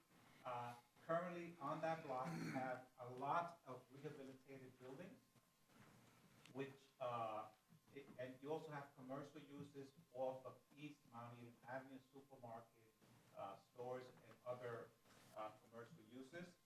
And I want to give you just a bit of history on that, especially the renovation, the rehabilitation of the buildings. Those buildings were renovated back in the late 1980s. And since they weren't required to go through ULURP, they went the non-ULURP route, okay, which went straight to the Board of Estimate, which did not require public review. And the reason for that, it was just rehabilitation, which was needed at the time. And we're talking about 14 buildings, approximately 900 units. And the site itself was used as a non-required parking lot, okay? So now they are coming back with a proposal to construct an 11-story building, 60 dwelling units of housing for low-income and homeless families and individuals.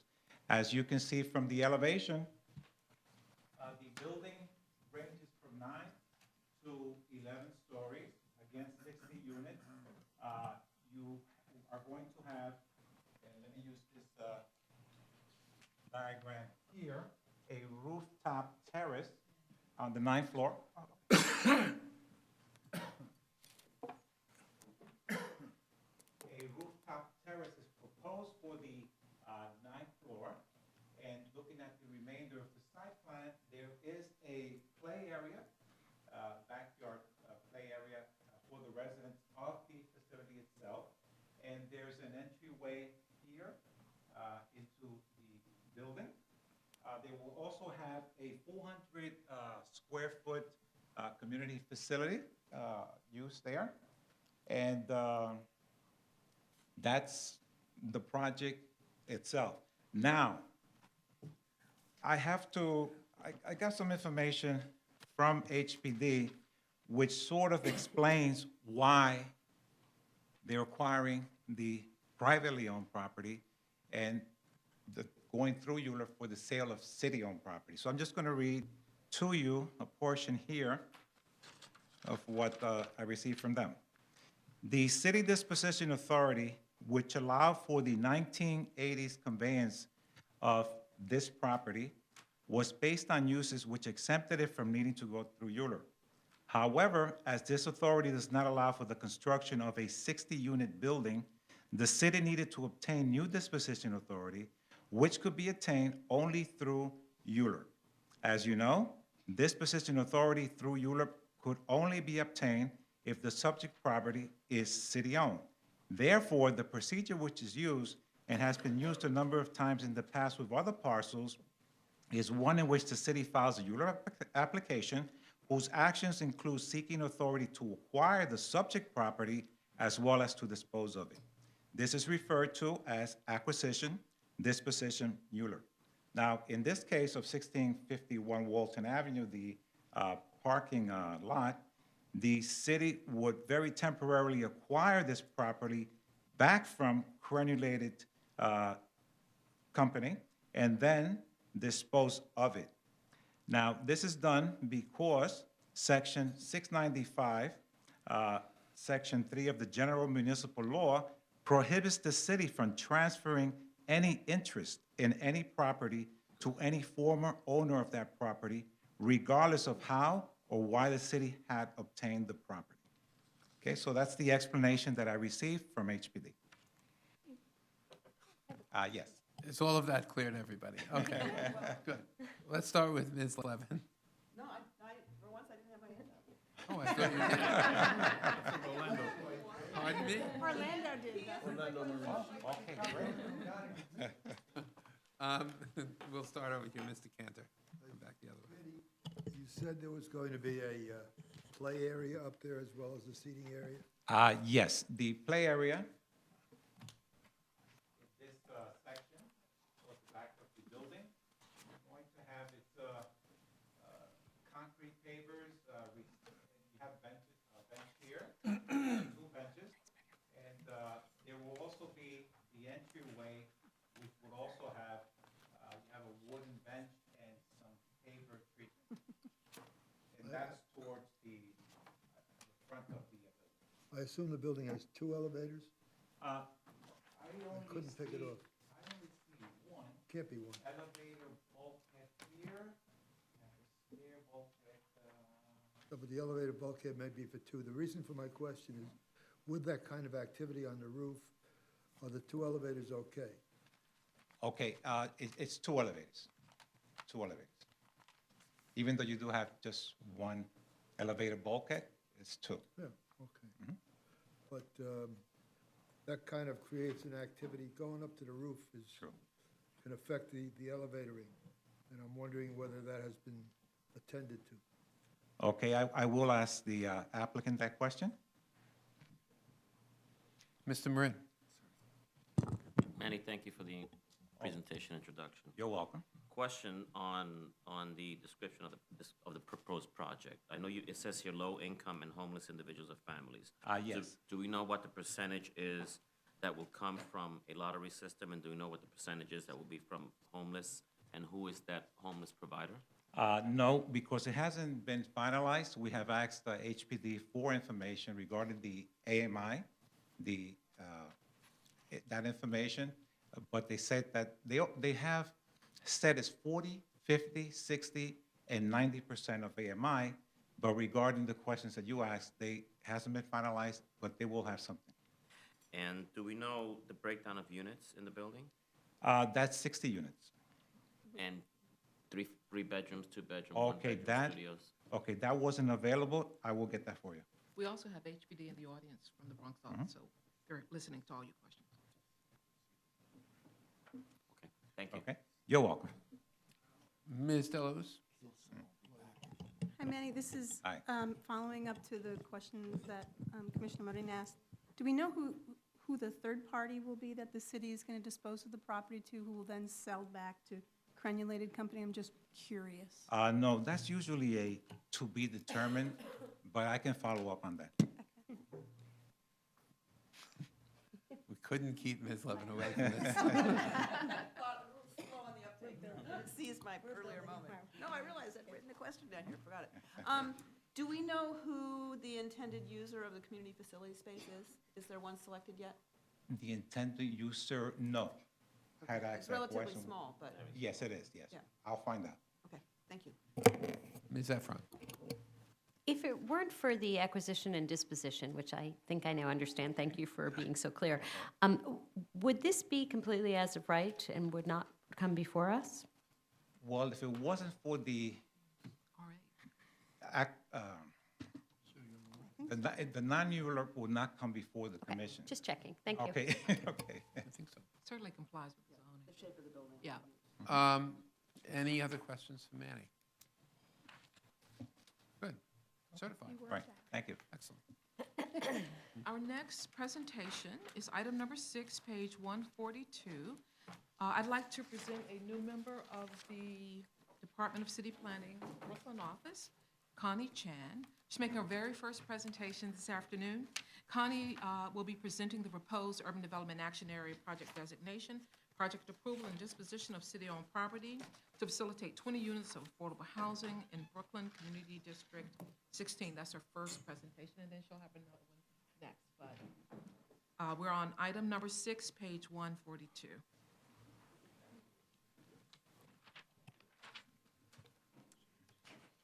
Good afternoon, Chairman, Commissioners. The New York City Department of Housing Preservation and Development seeks Urban Development Action Area project designation, project approval, and disposition to facilitate the development of 20 units of affordable housing over 3 sites in Brownsville, Brooklyn, Community District number 16. The proposed development site consists of 3 city-owned sites located on Pacific Street between Howard and Saratoga Avenues. One site is located on the south side of Pacific Street and comprises approximately 2,235 square feet of lot area. The other 2 sites are located on the north side of Pacific Street and comprise approximately 7,334 square feet of lot area. This is a scattered site development located in an R6 zoning district. Land uses in the surrounding area are predominantly residential, consisting of privately owned 2 to 3-story homes, 4-story multifamily walk-up buildings, and 2 to 4-story mixed-use buildings. An M11 zoning district is located immediately north of the project area along Atlantic Avenue.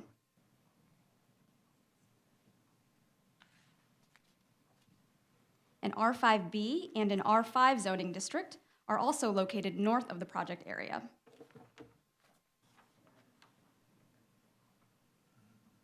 A C23 commercial overlay is located immediately east of the project area along Saratoga Avenue. Commercial and mixed-use buildings in the surrounding area are located along Howard, Saratoga, and Atlantic Avenues. Public facilities and institutional uses include an elementary school, PS 178, located 1 block east of the project area on Dean Street between Saratoga Avenue and Thomas S. Boylan Street. Public transportation in the surrounding area includes the B7, the B47, and the B63 bus. 3 blocks north of the project area along Fulton Street is the B25 bus, which provides access to the C subway line. The proposed development, known as Pacific Street Apartments, will consist of the new construction of 3 4-story walk-up buildings with a combined total of 20 residential units. The buildings will have a mixture of 1, 2, and 3 bedroom units. And the units in all 3 buildings will be affordable to households with incomes up to 60% of the area median income. All 3 buildings will be developed and operated by the Mutual Housing Association of New York. And this project will also participate in the Enterprise Green Community Program and will incorporate energy efficiency measures in the buildings, including green roofs.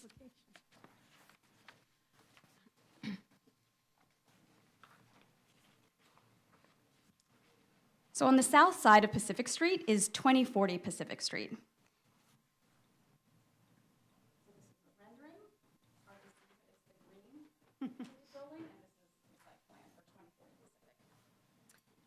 This site has a total lot area of approximately 2,235 square feet, and the proposed building will be a 4-story walk-up building. It will have approximately 4 residential units with a total residential floor area of approximately 4,142 square feet. This building will consist of 2-bedroom units with one handicapped accessible 1-bedroom unit on the first floor. On the north side of Pacific Street is 2095, 2097 Pacific.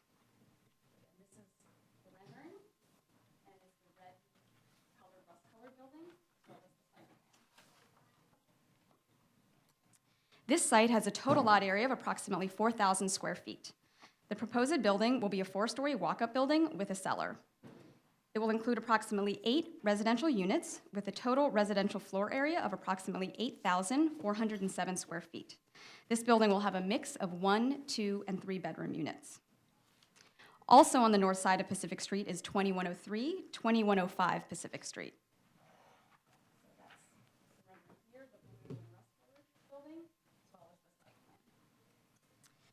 This site has a total lot area of approximately 3,334 square feet. This building will be a 4-story walk-up with a cellar. It will include approximately 8 residential units with a total residential floor area of approximately 7,151 square feet. This building will consist of 1 and 2-bedroom units. All 3 buildings will have rear yards accessible to residents.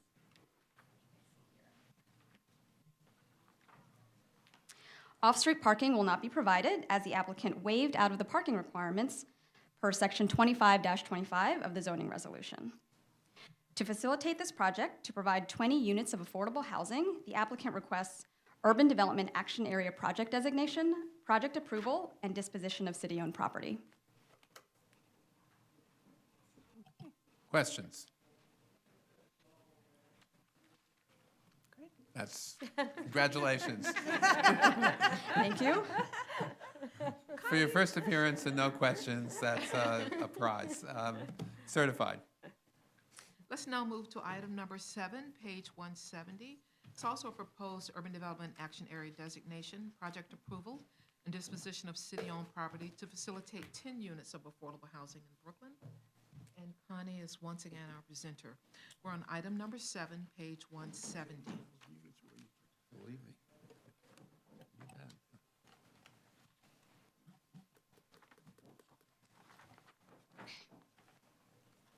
The New York City Department of Housing Preservation and Development seeks Urban Development Action Area project designation, project approval, and disposition to facilitate the development of 10 units of affordable housing in East New York, Brooklyn, Community District Number 5. This project is being developed concurrently with the Pacific Street Apartments. The proposed development site consists of 3 city-owned vacant lots located on Linwood Street between Blake and Dumont Avenues.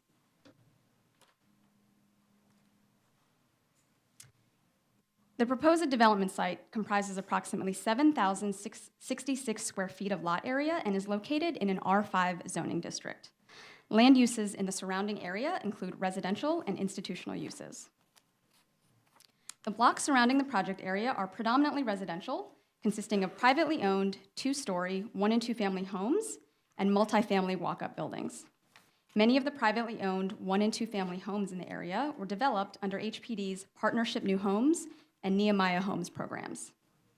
A C13 commercial overlay is located north of the project area along Blake Avenue.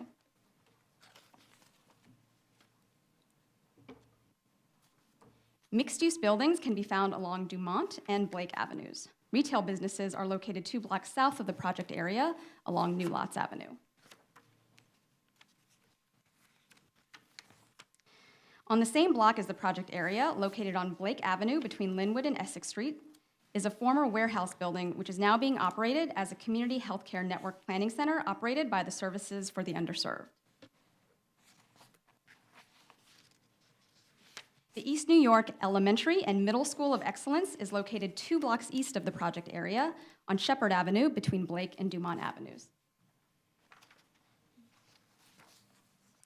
Public transportation in the surrounding area includes the number 3 subway line that runs elevated along Livonia Avenue. The C subway line is located within walking distance of the project area at Shepherd and Pitkin Avenues, and the B15 bus travels east and west along New Lots Avenue.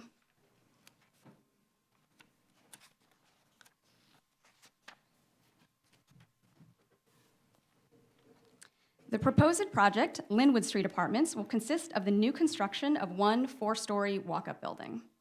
The building will consist of 10 residential units with a total residential floor area of approximately 8,420 square feet plus a cellar. This building will consist of 1 and 2 bedroom units. These units will be affordable to households with incomes up to 60% of the area median income. And this building will be developed and operated by the Mutual Housing Association of New York. There will be approximately 1,014 square feet of open space at the rear of the building that will be accessible to residents.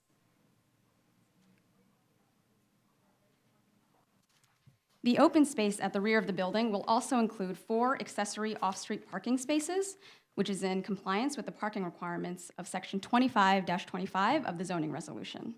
This project will participate in the Enterprise Green Community Program and will incorporate energy efficiency measures in the building, such as a green roof. To facilitate this project, to provide 10 units of affordable housing, the applicant requests Urban Development Action Area Project designation, project approval, and disposition of city-owned property. Thank you, Connie. Questions?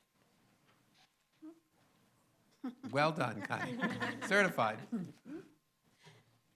Thank you. Let's now move to item number 8, page 186, renewal of City Planning Commission previously approved special permits that to facilitate commercial development in the Penn Central Subdistrict of the Special Midtown District.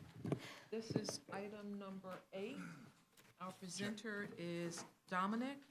Once again, it's the renewal of previously approved City Planning Commission special permits. Commissioner Cerullo is recused.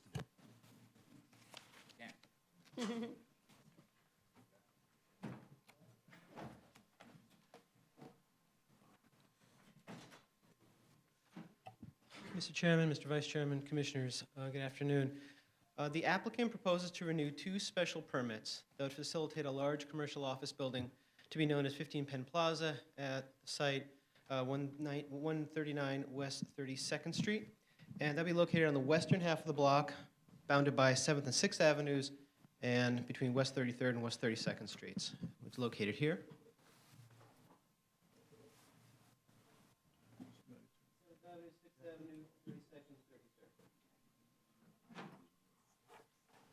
The proposed building would have nearly 2.1 million square feet of development, including office and retail, and also 100 below-grade parking spaces. Also as part of this project would be a series of at-grade and below-grade transit improvements to the transit network adjacent to and under this particular block. So on August 25th, 2010, the City Council, after this City Planning Commission had approved on July 14th of that same year, approved a series of actions to facilitate this proposal. And they included a text amendment creating a special permit that would permit heightened setback modification for large zoning lots within the Penn Center subdistrict, which portion of this site is located within. A text amendment to clarify the procedure by which a development may obtain a transit bonus in the Midtown District. One of the special permits, which the applicant is here now for renewal, and that would be to modify, a special permit to modify the height and setback of buildings, as well as to waive what's called the mandatory plan elements of the special Midtown District. A second special permit to obtain a transit bonus, and also a rezoning of the mid-block of this block. The middle part of the block was zoned back in 2010 and previously C6 4.5, and the action in 2010 upzoned the mid-block, so the entire block would be C66. Also with those series of actions, there was an easement that the city obtained for expansion of an underground passageway called the Gimbel's Passageway, which I'll explain in more detail. Due to market conditions, the proposal was never built, and the applicant is here for renewal of these special permits. And the site where the building was to go, the western portion of that block, is where the Hotel Pennsylvania still remains and still operates. The area is in the midtown of Manhattan, a central business district. It's right across 7th Avenue from Penn Station and Madison Square Garden. It's 2 blocks south of Macy's, very close to 34th Street. It's one of the more commercially dense parts of the city. On the block itself, not only does the 22-story Hotel Pennsylvania sit on the western portion of that block, but the eastern portion of that block, and within the same zoning lot, is the 14-story Manhattan Mall.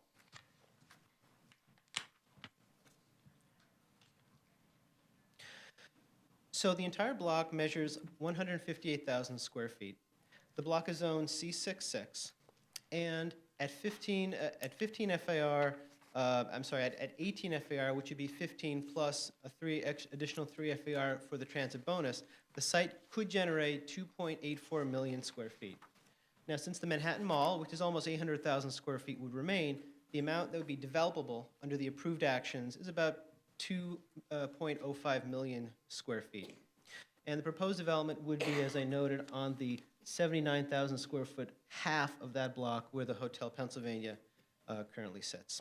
Now, the applicant proposes to build one of two versions, similarly sized buildings. One would be called the single tenant, which would, as the name implies, would be intended for one large tenant, and the multi-tenant, which would be for multiple tenants. I'd like to get to that in a second, but first what I want to talk about is the transit bonus that was proposed to obtain a 20% bonus for this site.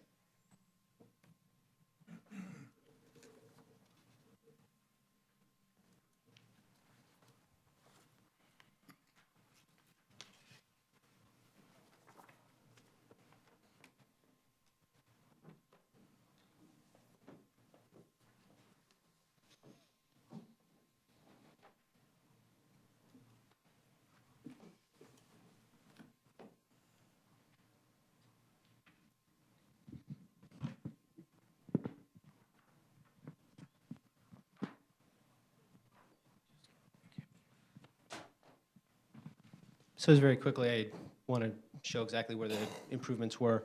So this is the block, 7th Avenue, 6th Avenue, 33rd Street, and 32nd Street. And there would be transit improvements proposed for both sides of the 6th Avenue and 7th Avenue, and also, most importantly, an improvement underneath 33rd Street, which is called the Gimbel's Passageway. So starting, this is at the street level. The improvements on 7th Avenue would be that the entrances to the subway, the 7th Avenue subway lines that are currently in the Hotel Pennsylvania, are located about 100 feet from the mid-block, from the avenue. They'd be pushed closer to the avenue and would be expanded, so there'd be wider stairs and also escalators. Also, there would be an elevator that would be included here at 7th Avenue, and there'd be a mid-block entryway to that Gimbel's Passageway underneath 33rd Street. Then on 6th Avenue, there's one mid-block entrance currently that would lead down to the PATH trains on 6th Avenue and also the Broadway line and the 6th Avenue line. What would happen here is that entrance would be shifted somewhat down to 32nd Street and expanded. And then a new entrance would be located here at the corner that would include escalators and a stair that would allow easier access down one level. So moving down one level, the improvements would include the Gimbel's Passageway here, which does exist. It does exist underneath 33rd Street, but it's been closed since about 1982. The idea would be that this connector between the PATH station level and the northbound platform for the 7th Avenue line, would be open, expanded, improved. Also, the improvements would include an expansion of the northbound platform for the 7th Avenue trains, a better connector from Penn Station to those same trains, and also a new stair on the express platform of the 7th Avenue trains. Also, at that same one lower lever down on 6th Avenue, it's where the PATH trains are. Those improvements would include increased stairways here at that level, one level down from the street, that would afford access not only up to the street, but better access down to the Broadway trains and the 6th Avenue trains.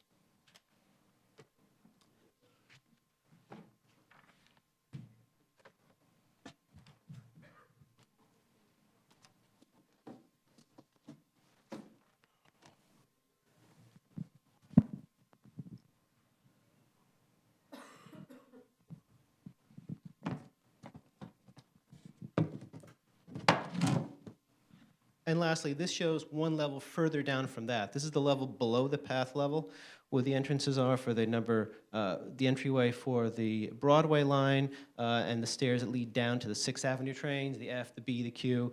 And the improvement here would be just a better access down to the 6th Avenue line, and also better entrance here, a turnstile that's a little expanded into the Broadway subway. And also here on 7th Avenue, better access to what's called the 32nd Street passageway, which is a passageway 2 levels down that connects Penn Station and the 7th Avenue trains.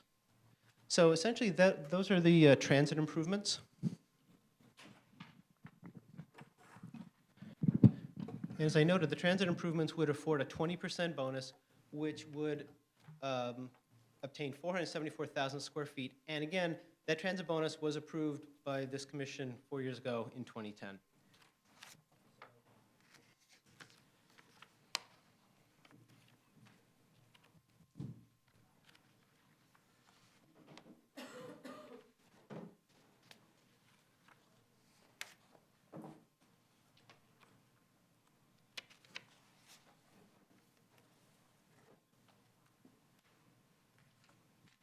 So the other special permit is to approve the proposed buildings. Now, there were 2 proposed buildings, the multi-tenant and the single-tenant. This is a representation of the multi-tenant. So the multi-tenant building would rise to more than 1,200 feet, and it would have a, I guess you call it a base of about 134 feet. Then it would set back about 83 feet, and then would rise, not nearly sheer, but it would rise sheer for about 500 feet and then slowly tip back towards the east. With this particular version, it would include about 300,000 square feet of retail to go along with about 1.7 million square feet of office. You can see from the drawing here that the retail would be not only on 33rd Street and 32nd Street, and also at the corners, but also there'd be a large component here of retail towards the mid-block that would also be 1 level down. Here, the entryway, about a 57-foot entryway on 7th Avenue. Entrances here and there on the mid-blocks, and this is the bank of elevators. And this would be a building that would mostly be for many tenants. And then if the applicant were able to obtain 1 large tenant, this would be the single-tenant option. Now, of course, only 1 could be built, but both were approved in 2010. With this option, it's slightly shorter than the multi-tenant, tops out at 1,190 feet. The base for this is about 270 feet, and it does not set back. There is a setback at 7th Avenue. It sets back about 15 feet, and then the building basically rises sheer. And it also rises to about 568 feet before it starts to pinch and then set back towards the east. Now, the actions that were needed for this particular, both of these buildings, it was built under the Midtown rule. Well, the idea was that it could be built under the Midtown rule, so it was examined under what's called the daylight evaluation analysis of the Midtown District. So under that analysis, the design of the building is looked at based on basically how much of the sky it blots out, and then it's assigned a score. 75 is what's called a passing score. Neither of these buildings obtained anything close to 75. So what was needed was a special permit to waive the height and setback regulations of the Midtown District, which 4 years ago was obtained. Also, neither of these buildings perfectly met what's called the mandatory plan elements of the Midtown District. The mandatory plan elements are specifically for the pedestrian experience. They deal with such things as sidewalk widths, the distance of retail from the sidewalk, the size of an entryway of a building. And there were some aspects of these buildings where it did not quite meet the mandatory plan elements. Some of them were things that there was so much of a setback with the single-tenant building that it was really too far based on what the mandatory plan elements would recommend. In other words, the mandatory plan elements recommended that the permitted sidewalk widening on Wide Street should be between 5 and 10 feet. Here, given the amount of foot traffic, the applicant and city planning agreed that the setback should be 15 feet. So even though it was better for the pedestrian experience, it wasn't quite what the mandatory plan elements would allow. So those aspects were also waived under the same special permit, specifically section 81-066. And so those were the 2 special permits, the height and setback and mandatory plan elements modification, and also the 20% transit bonus. And so now this application is back for a renewal. Pursuant to section 1142, a special permit automatically lapses unless substantial construction of the project is completed. And as I noted earlier, obviously the Hotel Pennsylvania is still operating. Completion had not happened. In fact, it hasn't started. But the applicant believes that now, given changing market conditions, that within the next 3 years, the work can start and substantial construction can be achieved. Pursuant to Section 1143, the Commission may renew a special permit without public hearing for 2 additional 3-year terms, provided that the Commission finds that the facts upon which the special permit was granted have not substantially changed. And this is an application for the first 3-year renewal. On November 13th, 2014, Manhattan Community Board 5 held a public hearing on the applicant's requested renewal. On a letter dated November 14th, the Community Board noted that it had not found evidence that the facts upon which the original permits were granted had substantially changed. But nevertheless, the Community Board voted to disapprove, specifically because, number one, it wanted a higher standard of sustainable building design for this proposed development, wanted it to achieve compliance with the most recent version of the LEED Core and Shell Reference Guide, and that the expected LEED certification level be LEED Platinum versus I believe what the applicant was proposing was a guaranteed at least LEED Silver. And secondly, the Community Board thought that believed there should be a more robust transit improvement package than the one currently described in the renewal application. So if there are any questions? So questions for Dominic? Ms. Della Us. So Dominic, has there been any feedback from the applicant that we're aware of, based on what the Community Board indicated? No, I spoke to the applicant, and the applicant believes that it's the fact that the standard upon which this is granted is that whether the facts have substantially changed, and the fact that the letter from the Community Board specifically states that they did find that fact, I believe that that's strong evidence. But I don't believe that they've had any specific back and forth with the Community Board on these issues. Yeah. And I'm just wondering, did staff evaluate this in light of our recent vote on Madison Square Garden, and whether or not any of the decisions there or any of the mass transit improvements there impact on this, planned mass transit improvements there impact on this application?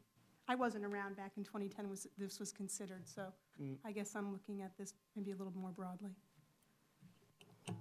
I'm not sure if staff did. In terms of staff, I mean, possibly the environmental division did take a look at this, but personally, I don't think that I've looked at this in terms of how it worked with the Madison Square Garden improvements. Okay. Mr. Cantor. Isn't this almost ministerial? I mean, if there's been no change in the application, my experiences have been when developers come in for a rollover, we just give them the rollover. Yes, if the commission finds that the facts upon which the approval was granted remain the same. There's been no change to the design here. Exactly. The commission approved this in 2010, and staff is recommending that, yes, the facts remain the same. Thank you. Any other questions? Yeah, I mean, the standard generally is that if conditions haven't substantially changed, certainly on the first renewal, we renew for a 3-year period. And in view of that, by show of hands, an assent to renew for 1 3-year period. All in favor? Aye. Thank you. Thanks, Dominic. Thank you. An approval letter to be sent to DOB. Yes. Okay, so let's move now to item number 9, page 342. It's our first pre-hearing application regarding a proposed zoning text amendment concerning height modifications in the Hudson Yards District, subareas D4 and D5. Our presenter is Stephen. This is item number 9, page 342, of Manhattan pre-hearing application.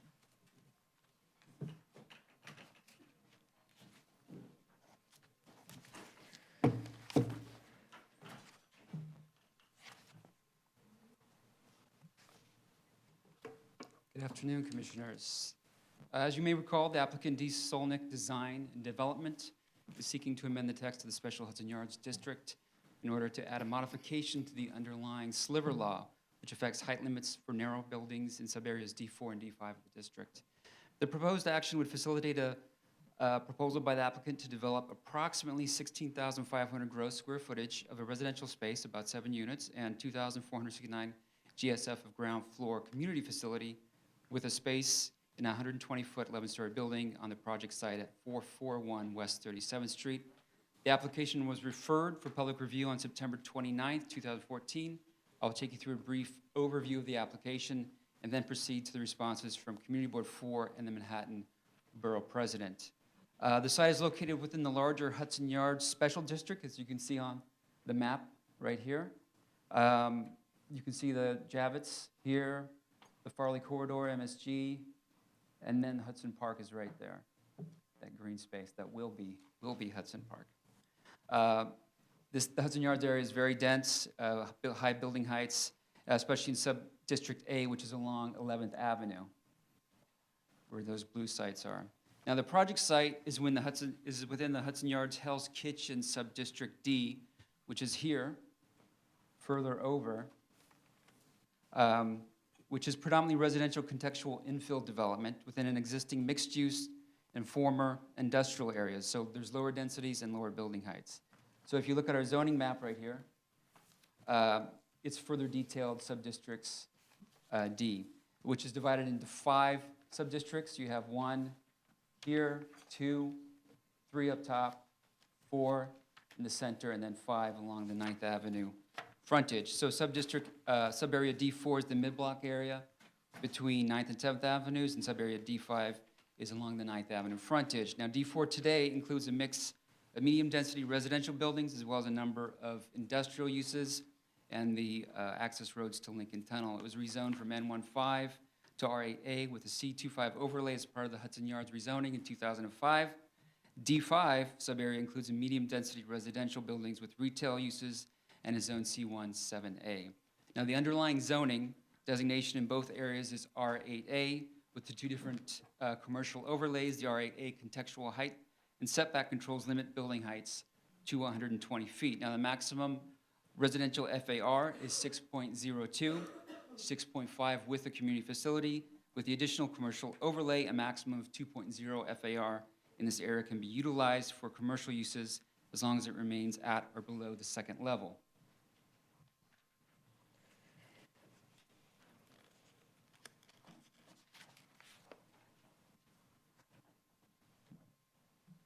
The site is located mid-block between 9th and 10th Avenues with a frontage of 25 feet and an existing 2-story auto repair shop with approximately 4,400 GSF, gross square foot.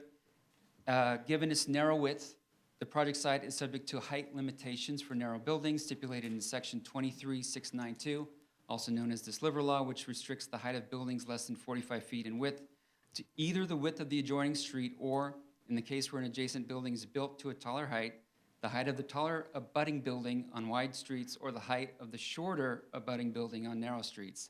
West 37th is 60 feet wide. It's a narrow street.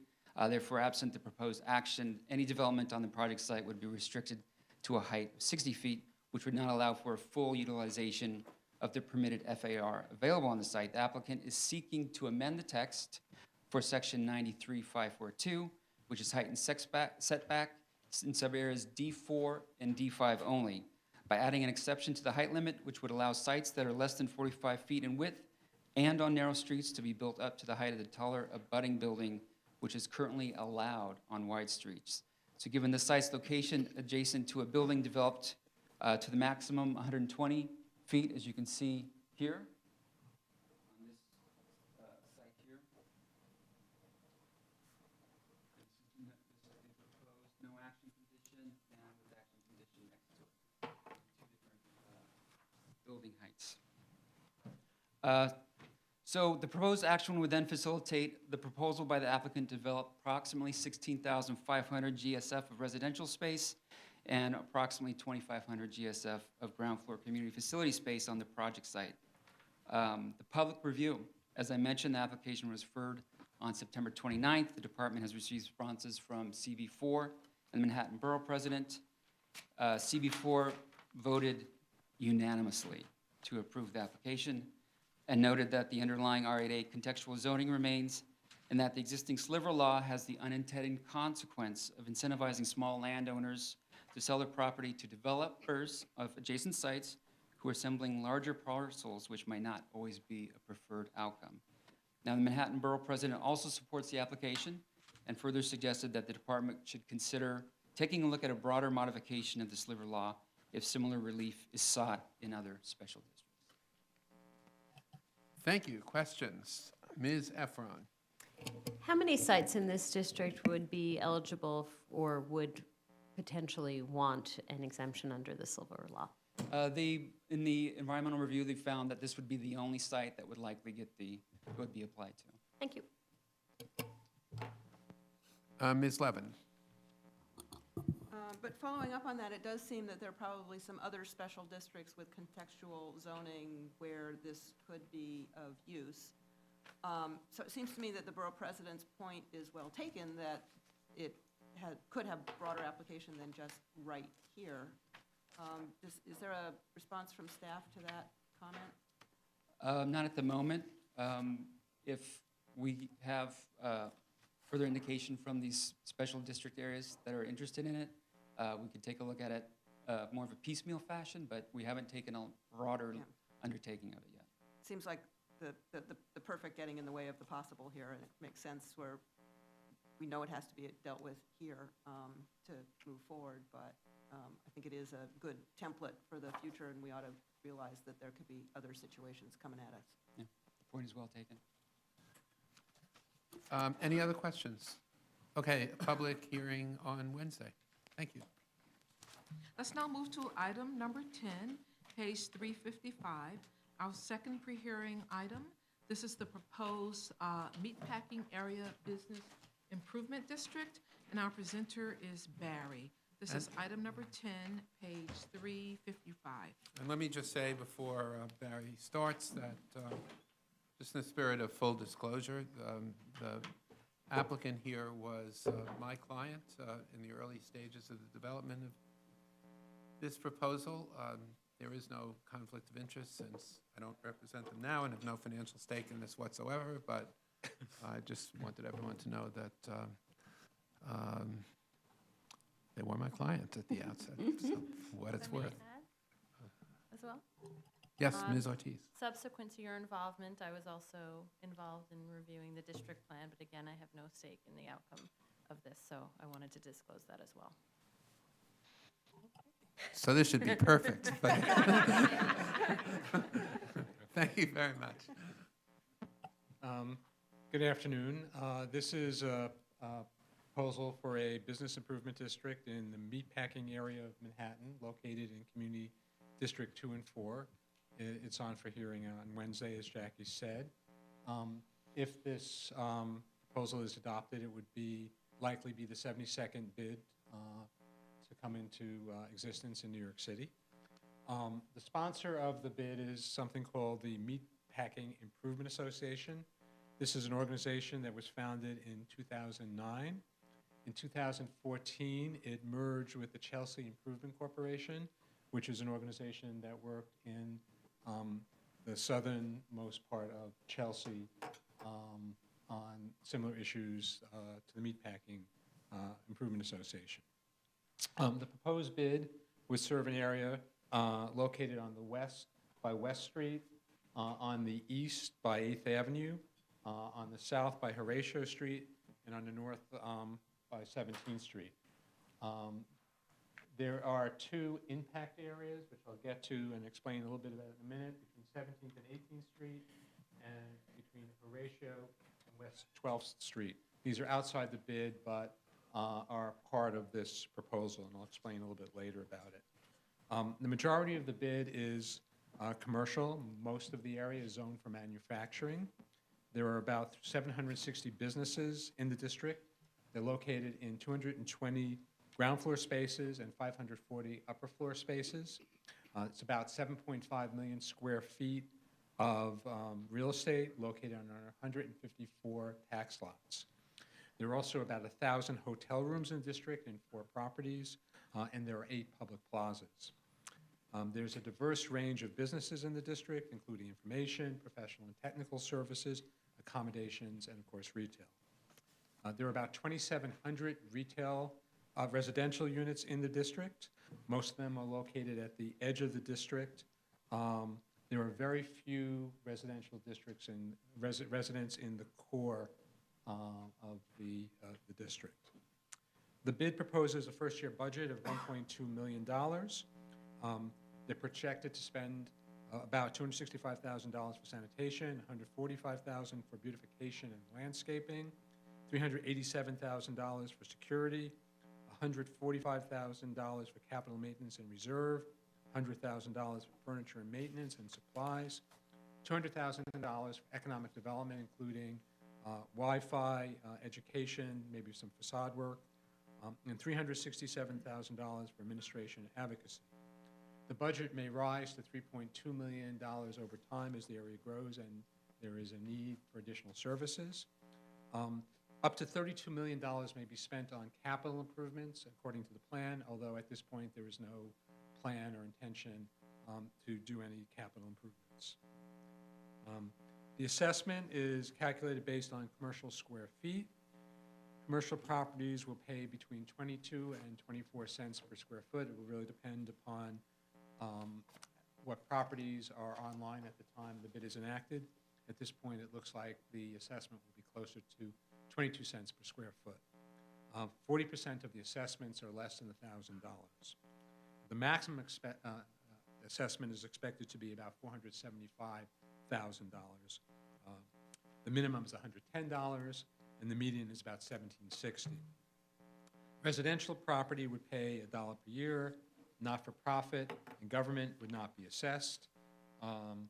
The MPIA, or the Meatpacking Improvement Association, did outreach to businesses and property owners. They did 6 public presentations, 3 mass mailings. They visited all the ground floor space. There were many press articles about the bid. There's documented support from 54% of ground floor uses and 78% of commercial property owners. Opposition is minimal to the bid. There was very little response from residential tenants. Less than 1% of the residential tenants responded to mailings and requests for information. Community Board 2 voted 43 to 3 to 2 to support the bid with conditions.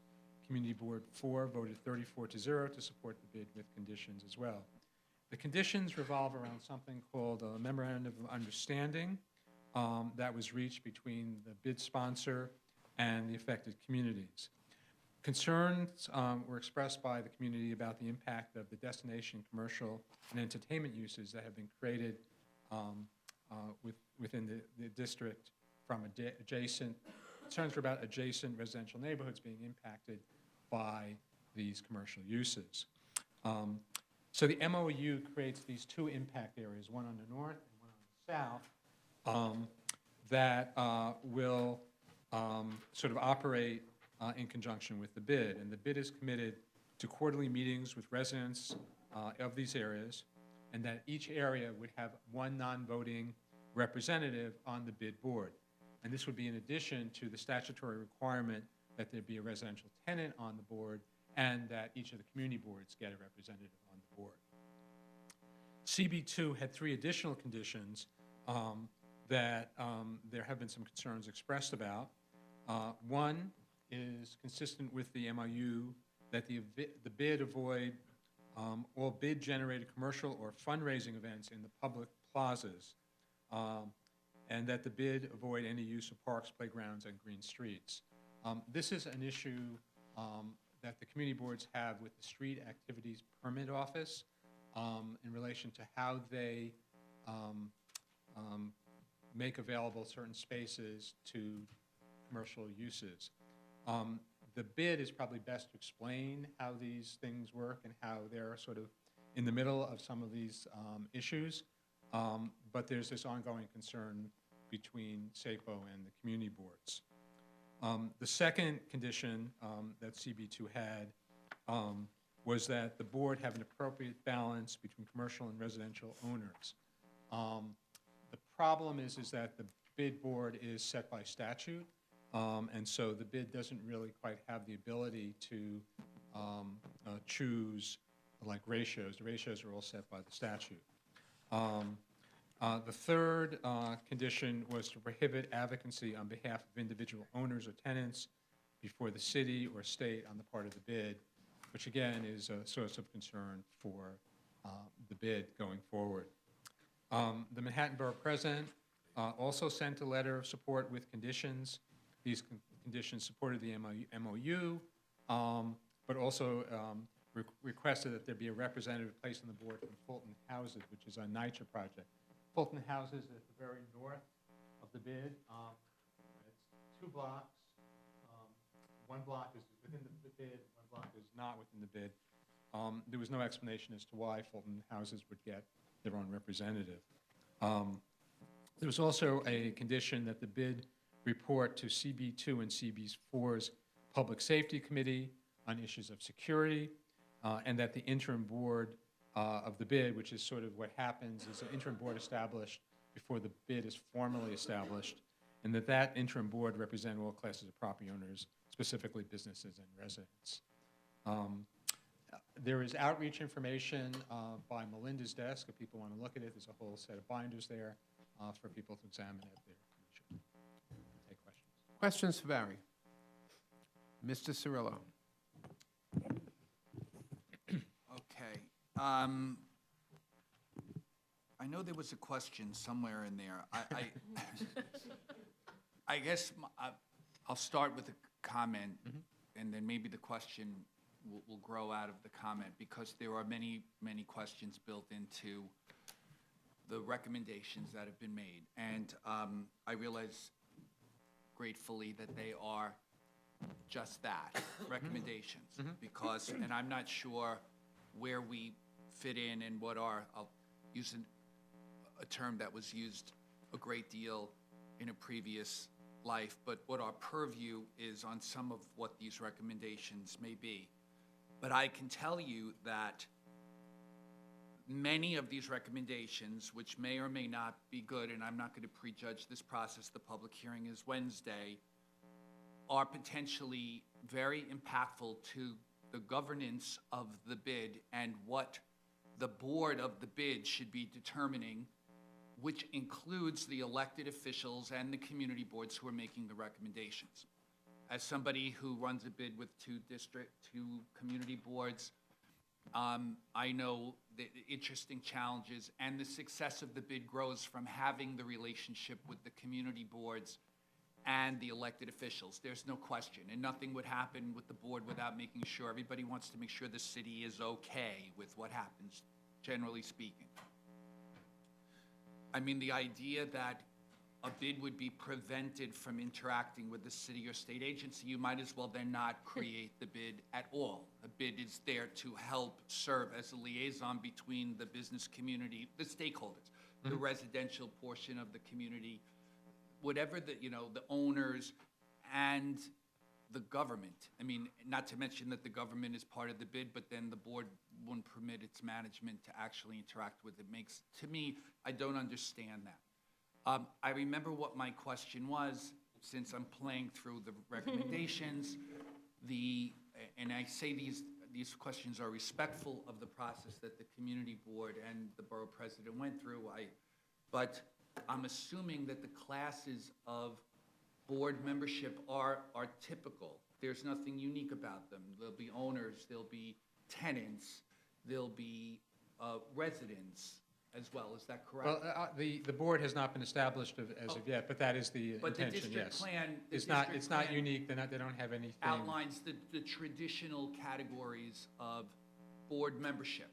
That is correct. Of membership. Yes. So the idea that there is a residential component to the board exists in the district plan, and we will assume if approved, we'll be approving a district plan that includes the opportunity for residential membership on the board. That is correct. In addition, there's additional residential membership as non-voting members of the board, which the bid sponsor has agreed to as part of their understanding with the community. And that's in the impact zone. In the impact zone. Which I give them a great deal of credit for entering into. I won't comment on that. I think that they've gone very far in agreeing to that in this process, which is not typical, as far as I can recall, in the probably 30 or more bids I've seen created and the rest that I know. So I guess my question was on the board membership. The second question is the interim, I'm assuming the interim board includes the elected officials, obviously have some involvement in the interim board and the interaction? Yes. I would assume we wouldn't be leaving out our elected officials. And I'm assuming also the community board would have some role to play in the interim board as bylaws are established and the governance of the organization is established. Is that, Yes. would that be correct too? Yes. Okay. So I would just hope then that we read these recommendations as not necessarily being not good things to consider, but that the board and the development of the stakeholders and the management team that will be ultimately providing the services are looking at these recommendations as they develop them, and we don't legislatively create a situation where we're saying you can't have an event in a public plaza. I get that issue with SAPO, and I know that that's not uncommon with anyone who has a public plaza in their district, but I guess I read with a lot of surprise what some of these recommendations are, which I believe are actually counter to the success of what a bid could do. And that's with this organization going very far, I believe, with no discussion with them, on how far they're willing to go to incorporate even the surrounding community into the involvement of the bid itself. So I don't know if there's anything more, and I realize I said more than I probably should have, but I had such a feeling about this as I read this, thinking, you know, and I wasn't sure if we could even say, you can't do this, you can't do that. I mean, there's a governance structure here that should be making some of those decisions. So I'm done. I'm looking forward to the public hearing and hearing some of the rationale, but anyway, I apologize if I've... But other than that, you like these But other recommendations? than that, I support them, but I just think that they're very unique and interesting, and I'll use a word that came out of very often used in our last public hearing, which I know we'll discuss a little bit at post-hearing hollow, but they're precedent-setting, and I'm not sure that they're necessarily positive precedents for as we look ahead. That's all. Thank you. Ms. Efron. Is this the first bid that has an elevated park going through it? I believe the Hudson Yards bid has, I don't know if it's quite going through it, but it's at the very edge of the district. The High Line is And there. just because we don't have a 3D map, I'm assuming the High Line is not included in the bid, and it's just the space underneath. It's just underneath, and I believe the bid has agreed to sort of maintain entryways, you know, in That's what I terms was of going to cleaning. ask. So the but not- handicap access elevators are Yeah, included? well, that is the High Line, but the sort of like sweeping, there's like some issues with trash in front of sort of the High Line entrances and things like that, which they have agreed to. Okay, and just for precedent setting, it's being treated like a city park, not as a property owner. Oh, it would be a nonprofit anyway, so I guess it wouldn't They're not count. being assessed. Okay, thank you. Ms. Ortiz. Hi, Barry. Two quick questions. One, so this impact area, I think it's really an innovative and novel approach. Is this the first time this has happened in the city? As far as I know, yes. That's great. And then you mentioned that the property owner representation. I mean, to some degree, some of the recommendations actually could not be incorporated because, again, it's legislative statute. But you mentioned something that as I had a question. Is the Soho bid? It's it's the first time there's a 50-50 sort of residential and property owner. Perhaps. I thought that from what you said, that was a violation of statute. I just Well, I think the Soho bid agreed to put some co-op, or no, not so much. Well, there's co-ops that are involved, and there may be some condo owners that they agreed to put on their board as property owner representation. But it's not a violation of the, Well, it has to be owners. So the Okay. co-op as one owner can be on the board. An individual co-op condo owner could be on the board as an owner. okay. And I would say then two additional comments. I agree with you, Commissioner Cirillo, about some of the concerns that you have about, hamstringing the activities of an organization. The express purpose of many of these organizations is to manage public space, and, it would be a shame to remove that opportunity from them. The other is looking at the borough president's comments, particularly with respect to, you mentioned Fulton House's representation. It was not clear to me why one particular subset of residents was afforded, a set-aside, over other residents. I didn't see them as a unique residential class. And the other is that the request that there be regular meetings of to this Public Safety Committee of the Community Board, there seemed to be some redundancy in that because the Community Board has non-voting representation on the board, and they presumably go every month to these board meetings. And so, I would be reluctant to suggest there be like a redundant mechanism that we're creating for a business improvement district or any organization. It's still a nonprofit. We want to sort of streamline their The bid is certainly willing, if appropriate, to meet with the relevant committee on specific issues. It's unclear as to why there would be a need to have regular meetings with one specific committee.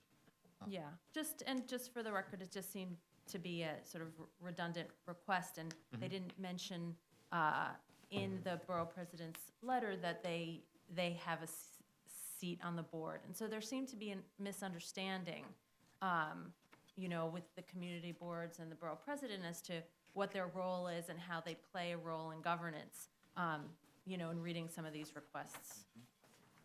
So, thank you. Any other questions? We'll have a lively hearing on Wednesday. Thank you. Very meaty discussion this afternoon. I'm sorry? Very meaty. Well done, Jackie. Yes. Okay, so on Wednesday, staff have prepared a favorable resolution for the special West Chelsea District expansion proposal with modifications that have been discussed over the past, during the public review process with Commission. We also have the First German Baptist Church landmark and the Mills Hotel #3 landmark. We have not identified any conflicts with the zoning resolution, projected public improvements, or plans for the area involved. We also have, 355 Bradford Avenue, which is a special South Richmond Development District subdivision certification from 1 to 2 zoning lots to facilitate residential development. And we have 4299 Highland Boulevard, which is a proposed authorization to facilitate a curb cut for a medical office building within the special South Richmond Development District. Those are on for this Wednesday. And then for January 7th, we are proposing a favorable resolution for the South Shore Business Improvement District. There was positive testimony at the hearing several weeks ago, in addition to a approval by the Community Board and the Borough President. And last but not least, the last project for 2014, 102 Green Street at review session. So we have, I think, put on your dais a letter in response to some of the concerns that were raised at the public hearing by the applicant, and we're here to summarize that response. So Eric will be leading. So there were a number of questions which were raised when this was here for public hearing, and the applicant, as Jackie said, has prepared a response that basically provides their summary as to why they believe that joint living work quarters for artists tenancy should not be required in the building, as was a condition of Community Board 2's resolution. So I'll let the letter that the applicant has provided to you speak as to their specific response to your questions. Staff has taken a look at the Commission's broader history dating back to 1995 with respect to 74-711 and 74-12 applications for conversions both to joint living work quarters for artists as well as to use group 2 residential.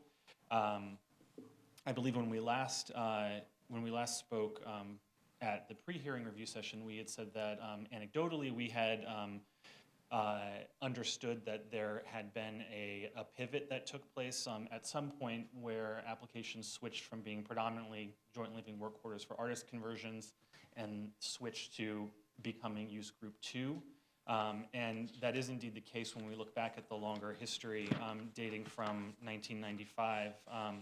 From that date, there have been just in total 19 applications that have been approved for conversion to joint living work quarters for artists, and 15 that have been approved for conversion to use group 2 residential. The first conversion to use group 2 residential took place in 2003, and that was in conjunction with a text amendment that allowed these types of conversions to begin taking place. Since that time in 2003, there have been the 15 conversions to use group 2 residential. There had been none prior to that.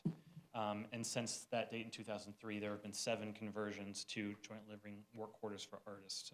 Most recently, in the past, since 2012, there have been 7 applications for conversion to use group 2 residential, and 1 that has been approved for conversion to joint living work quarters for artists. So we're seeing a clear trend toward away from JLWQA conversions and toward use group 2.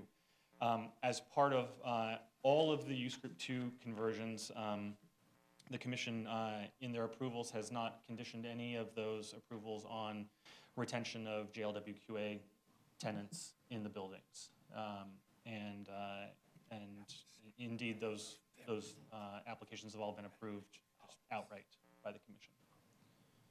So I'm happy to answer any further questions you may have.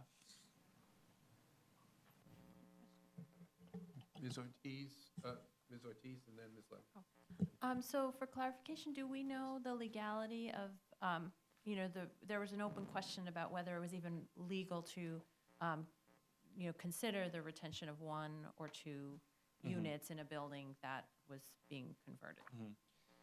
It's an interesting question, and we've looked into this, and some of this we've had to kind of parse the terminology associated with what exactly a JLWQA is. There's been a lot of discussion about JLWQA units or JLWQA buildings. The reality of the situation is that JLWQA is an occupancy, so it's really a sub-use group, really. Use group 17 provides for a range of conforming uses that apply in this zoning district that include manufacturing uses, office uses, and then, excuse me, 1 occupancy, which is permitted here, is a JLWQA occupancy by a certified artist.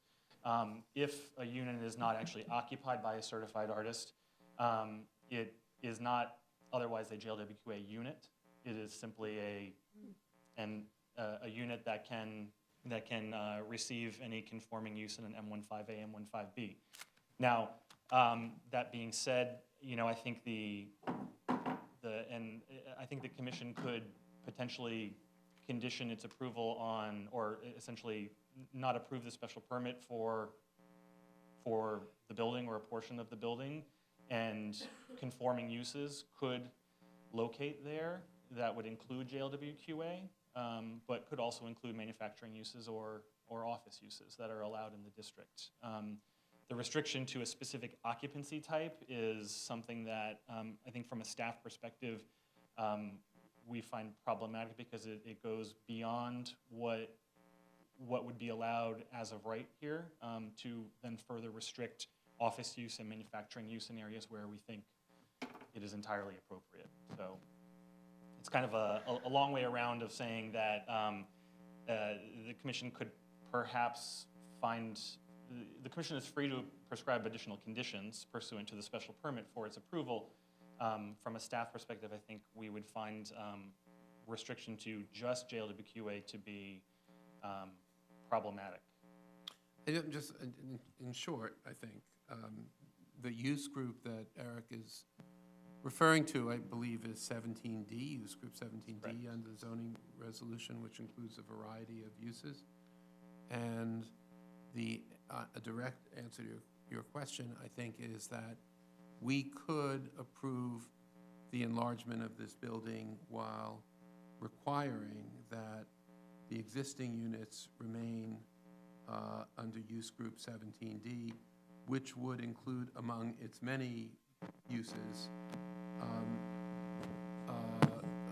among its many uses, JLWQA units, as long as they were occupied by a certified artist, but we could not just say those units could only be occupied by JLWQA. We could say that, we could require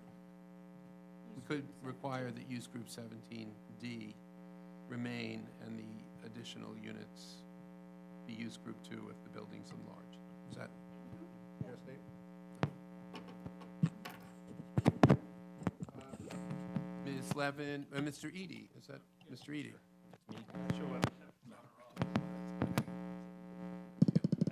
There we go. I'm sorry, it was me the whole time.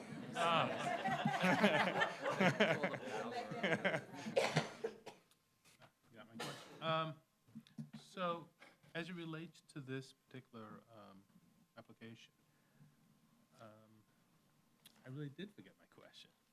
You know what? Let me pass for now, and we'll come back. Ms. Levin may ask your question. Go ahead. Well, who knows? I'll try. So, Eric, thank you. That is very helpful background. And it kind of lays out the conundrum that we have here, which is that there has been a pivot in the agency and the commission's approach to these applications. The use group 17D joint live work category of allowed use, as I understand it, was created in the 1970s in recognition of the fact that artists had moved into many of these, you know, almost abandoned or certainly underutilized manufacturing spaces. And there was a policy determination by the city that that kind of occupancy ought to be made legal in order to support a desired land use pattern in the neighborhood. And the robust nature of the real estate market in Soho right now, I think, reflects the success of that long ago policy. It is the fact that it was a neighborhood of artists that created the buzz that made Soho what it is today. And we know that it has changed in many respects. To some extent, Broadway is now a shopping mall. But the side streets, I think as the chair noted during the public hearing, are still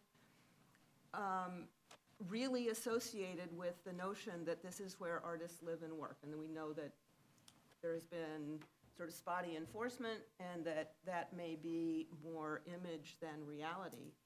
But the arts remain part of the identity of this neighborhood. And I think it is possible that if we, you know, simply allow automatic or relatively automatic conversion away from artistic uses, that the identity of the neighborhood over time will erode. So I guess, you know, I feel really compelled by the past pattern of use group 2 permits that have been allowed, including ones that I voted on without even thinking about this whole issue. And the fact that this particular issue on this application has come up way at the end of a long process by this applicant. So it really does, you know, there's a fairness here about how we handle this application stacked up against ones that have immediately preceded it. But I do think we still have a policy question for the agency about whether, I mean, at least for me, this pivot sort of took place unthinkingly. What do we do as a policy matter about the, this use group 17D category that is, in the zoning as our land use policy for that neighborhood? I don't think we should drift away from it through special permit. I think it should be an intentional change. And saying that, I realize what a both procedurally and politically difficult process that might be. Procedurally, because we would have to do an assessment of what uses really are happening there. And I know that the real estate community made some effort to do that, but you wouldn't want that survey to be done by one of the stakeholders. You'd want it to be done by a neutral party, but that means, I mean, I think at an earlier hearing, during the Soho, when we had the hearing on the Soho bid, we got some testimony about how really difficult it had been in the 70s to create this zoning, because it first required door-to-door survey of who was living in what buildings. And as difficult as that was in the 70s, it's going to be even more difficult today, because you're going to have even more tenants or occupants who know that they're illegal. So are they going to tell you? Right. And then, I think the Soho bid public hearing sort of brought to the fore a lot of the really heartfelt feelings that people have on either side of this issue. So it'd be a big political battle to take it on. So maybe the pivot reflects the reality of, sort of letting things happen, but I'm not so sure that that's the right way to go long-term. End of speech. Mr. Reade. Thank you. Sorry about that. If I understood correctly, there had been 15 conversions from joint living to use group 2, is that correct? Right, it was perhaps not the right choice of word when I said conversion. This was, Well, these are conversion of use to. Right. Some of these were associated with new buildings. Okay. So. And I guess my real question is, did any of those buildings or sites have occupants, residents at the time that the votes were taken? I would have to go back and look through certainly in the more recent applications since 2012, there have been 3 approved applications that were new construction buildings, and then 3 that were conversions of existing buildings, and those 3 buildings were vacant according to our records. So not occupied buildings, Okay. to my knowledge. Thank you. Ms. Efron? What else is in use group 17D? Because I'm just having trouble understanding how you could end up with residential above certain other than artists working spaces, not commercial spaces, but is there manufacturing in 17D? 17D, and feel free to jump in here, Vivian, you're testing my intimate knowledge of the specific use group. Use group 17 is manufacturing use group, and 17D, I believe, is the subgroup of that allows for the JLWQA occupancy here. Okay, and what I'm getting at is whether what was described as the chairman would be unique in this district, where there would actually be use group 2 above, use group 2 above 17D, or has that been used before in requests for conversion of tenanted 17D or joint living quarters for artists housing?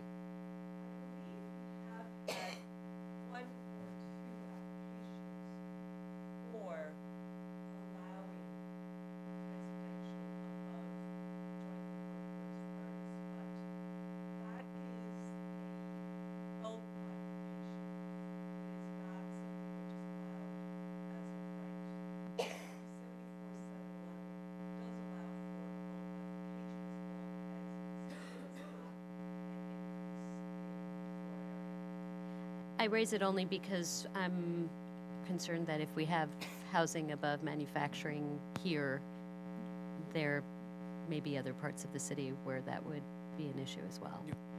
Let me say a couple of things just in reaction to the discussion and something that is, I think,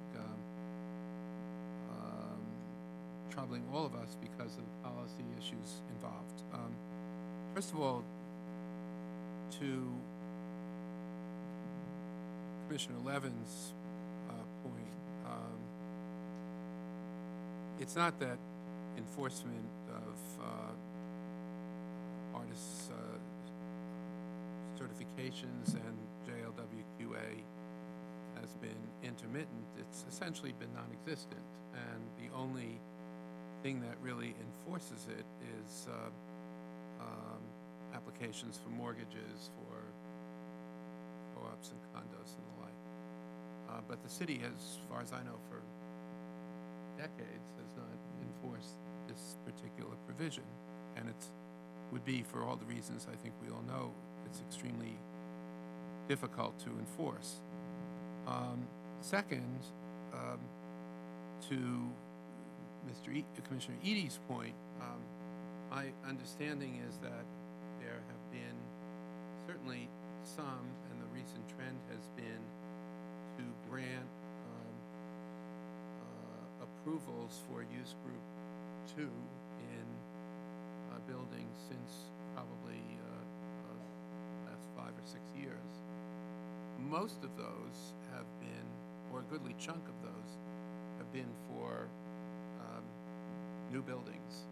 And some of those have been for conversions of existing space and adding on to existing space where JLWQA units currently exist. So it's really been all over the place, and we're actually still trying to analyze it. So there is, to your point, at least some examples of the Commission agreeing to enlarge buildings to include use group 2 with the understanding that the units, that there are units already occupied or approved as JLWQA units below them. Recognizing that JLWQA is not a use group in and of itself. It's a sub-use group, or one of many uses that would be legal in an existing use group. I think what's troubling all of us are the challenges inherent in changing the zoning or addressing a change in the zoning, both political and, to be candid about it, resource challenges at a time when departments' workload is extremely overloaded. And on the other hand, the fact that there has been a trend in what the Commission has approved recently and what the signals to the marketplace have been. So today, the staff does not have a recommendation. We're still trying to analyze some of this. It is an interesting and challenging public policy issue. We will ask you to think some more about it as we do over the next few weeks. So I'm not sure I can add anything to this, but it's a challenging issue, and I don't think there's necessarily an easy answer to this.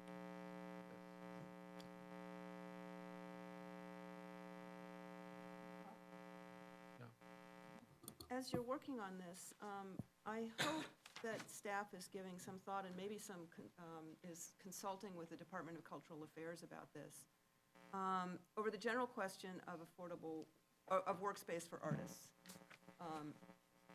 Maybe not necessarily joint live work, but studio space. I mean, all of these buildings contain sort of oddball space.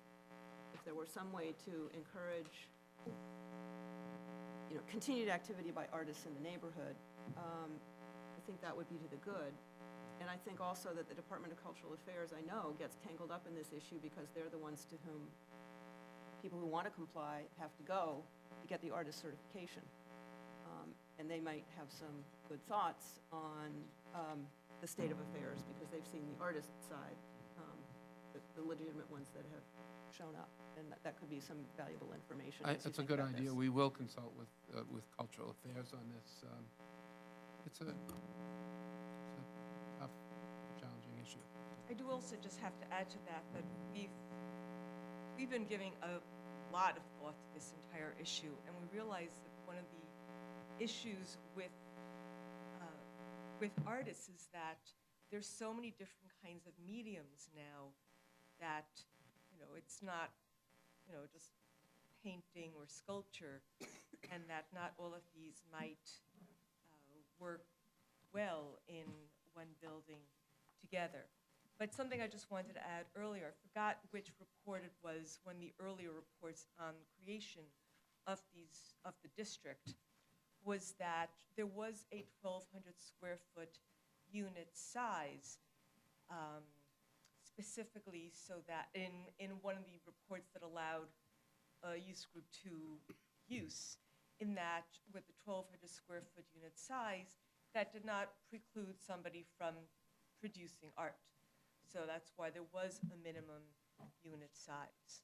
So someone could still pursue artistic endeavors in a use group 2 use. Thank you. Thank you. Madam Secretary? Any other matters before us today? No, Mr. Chair. That's good. We stand adjourned. See you all on Wednesday.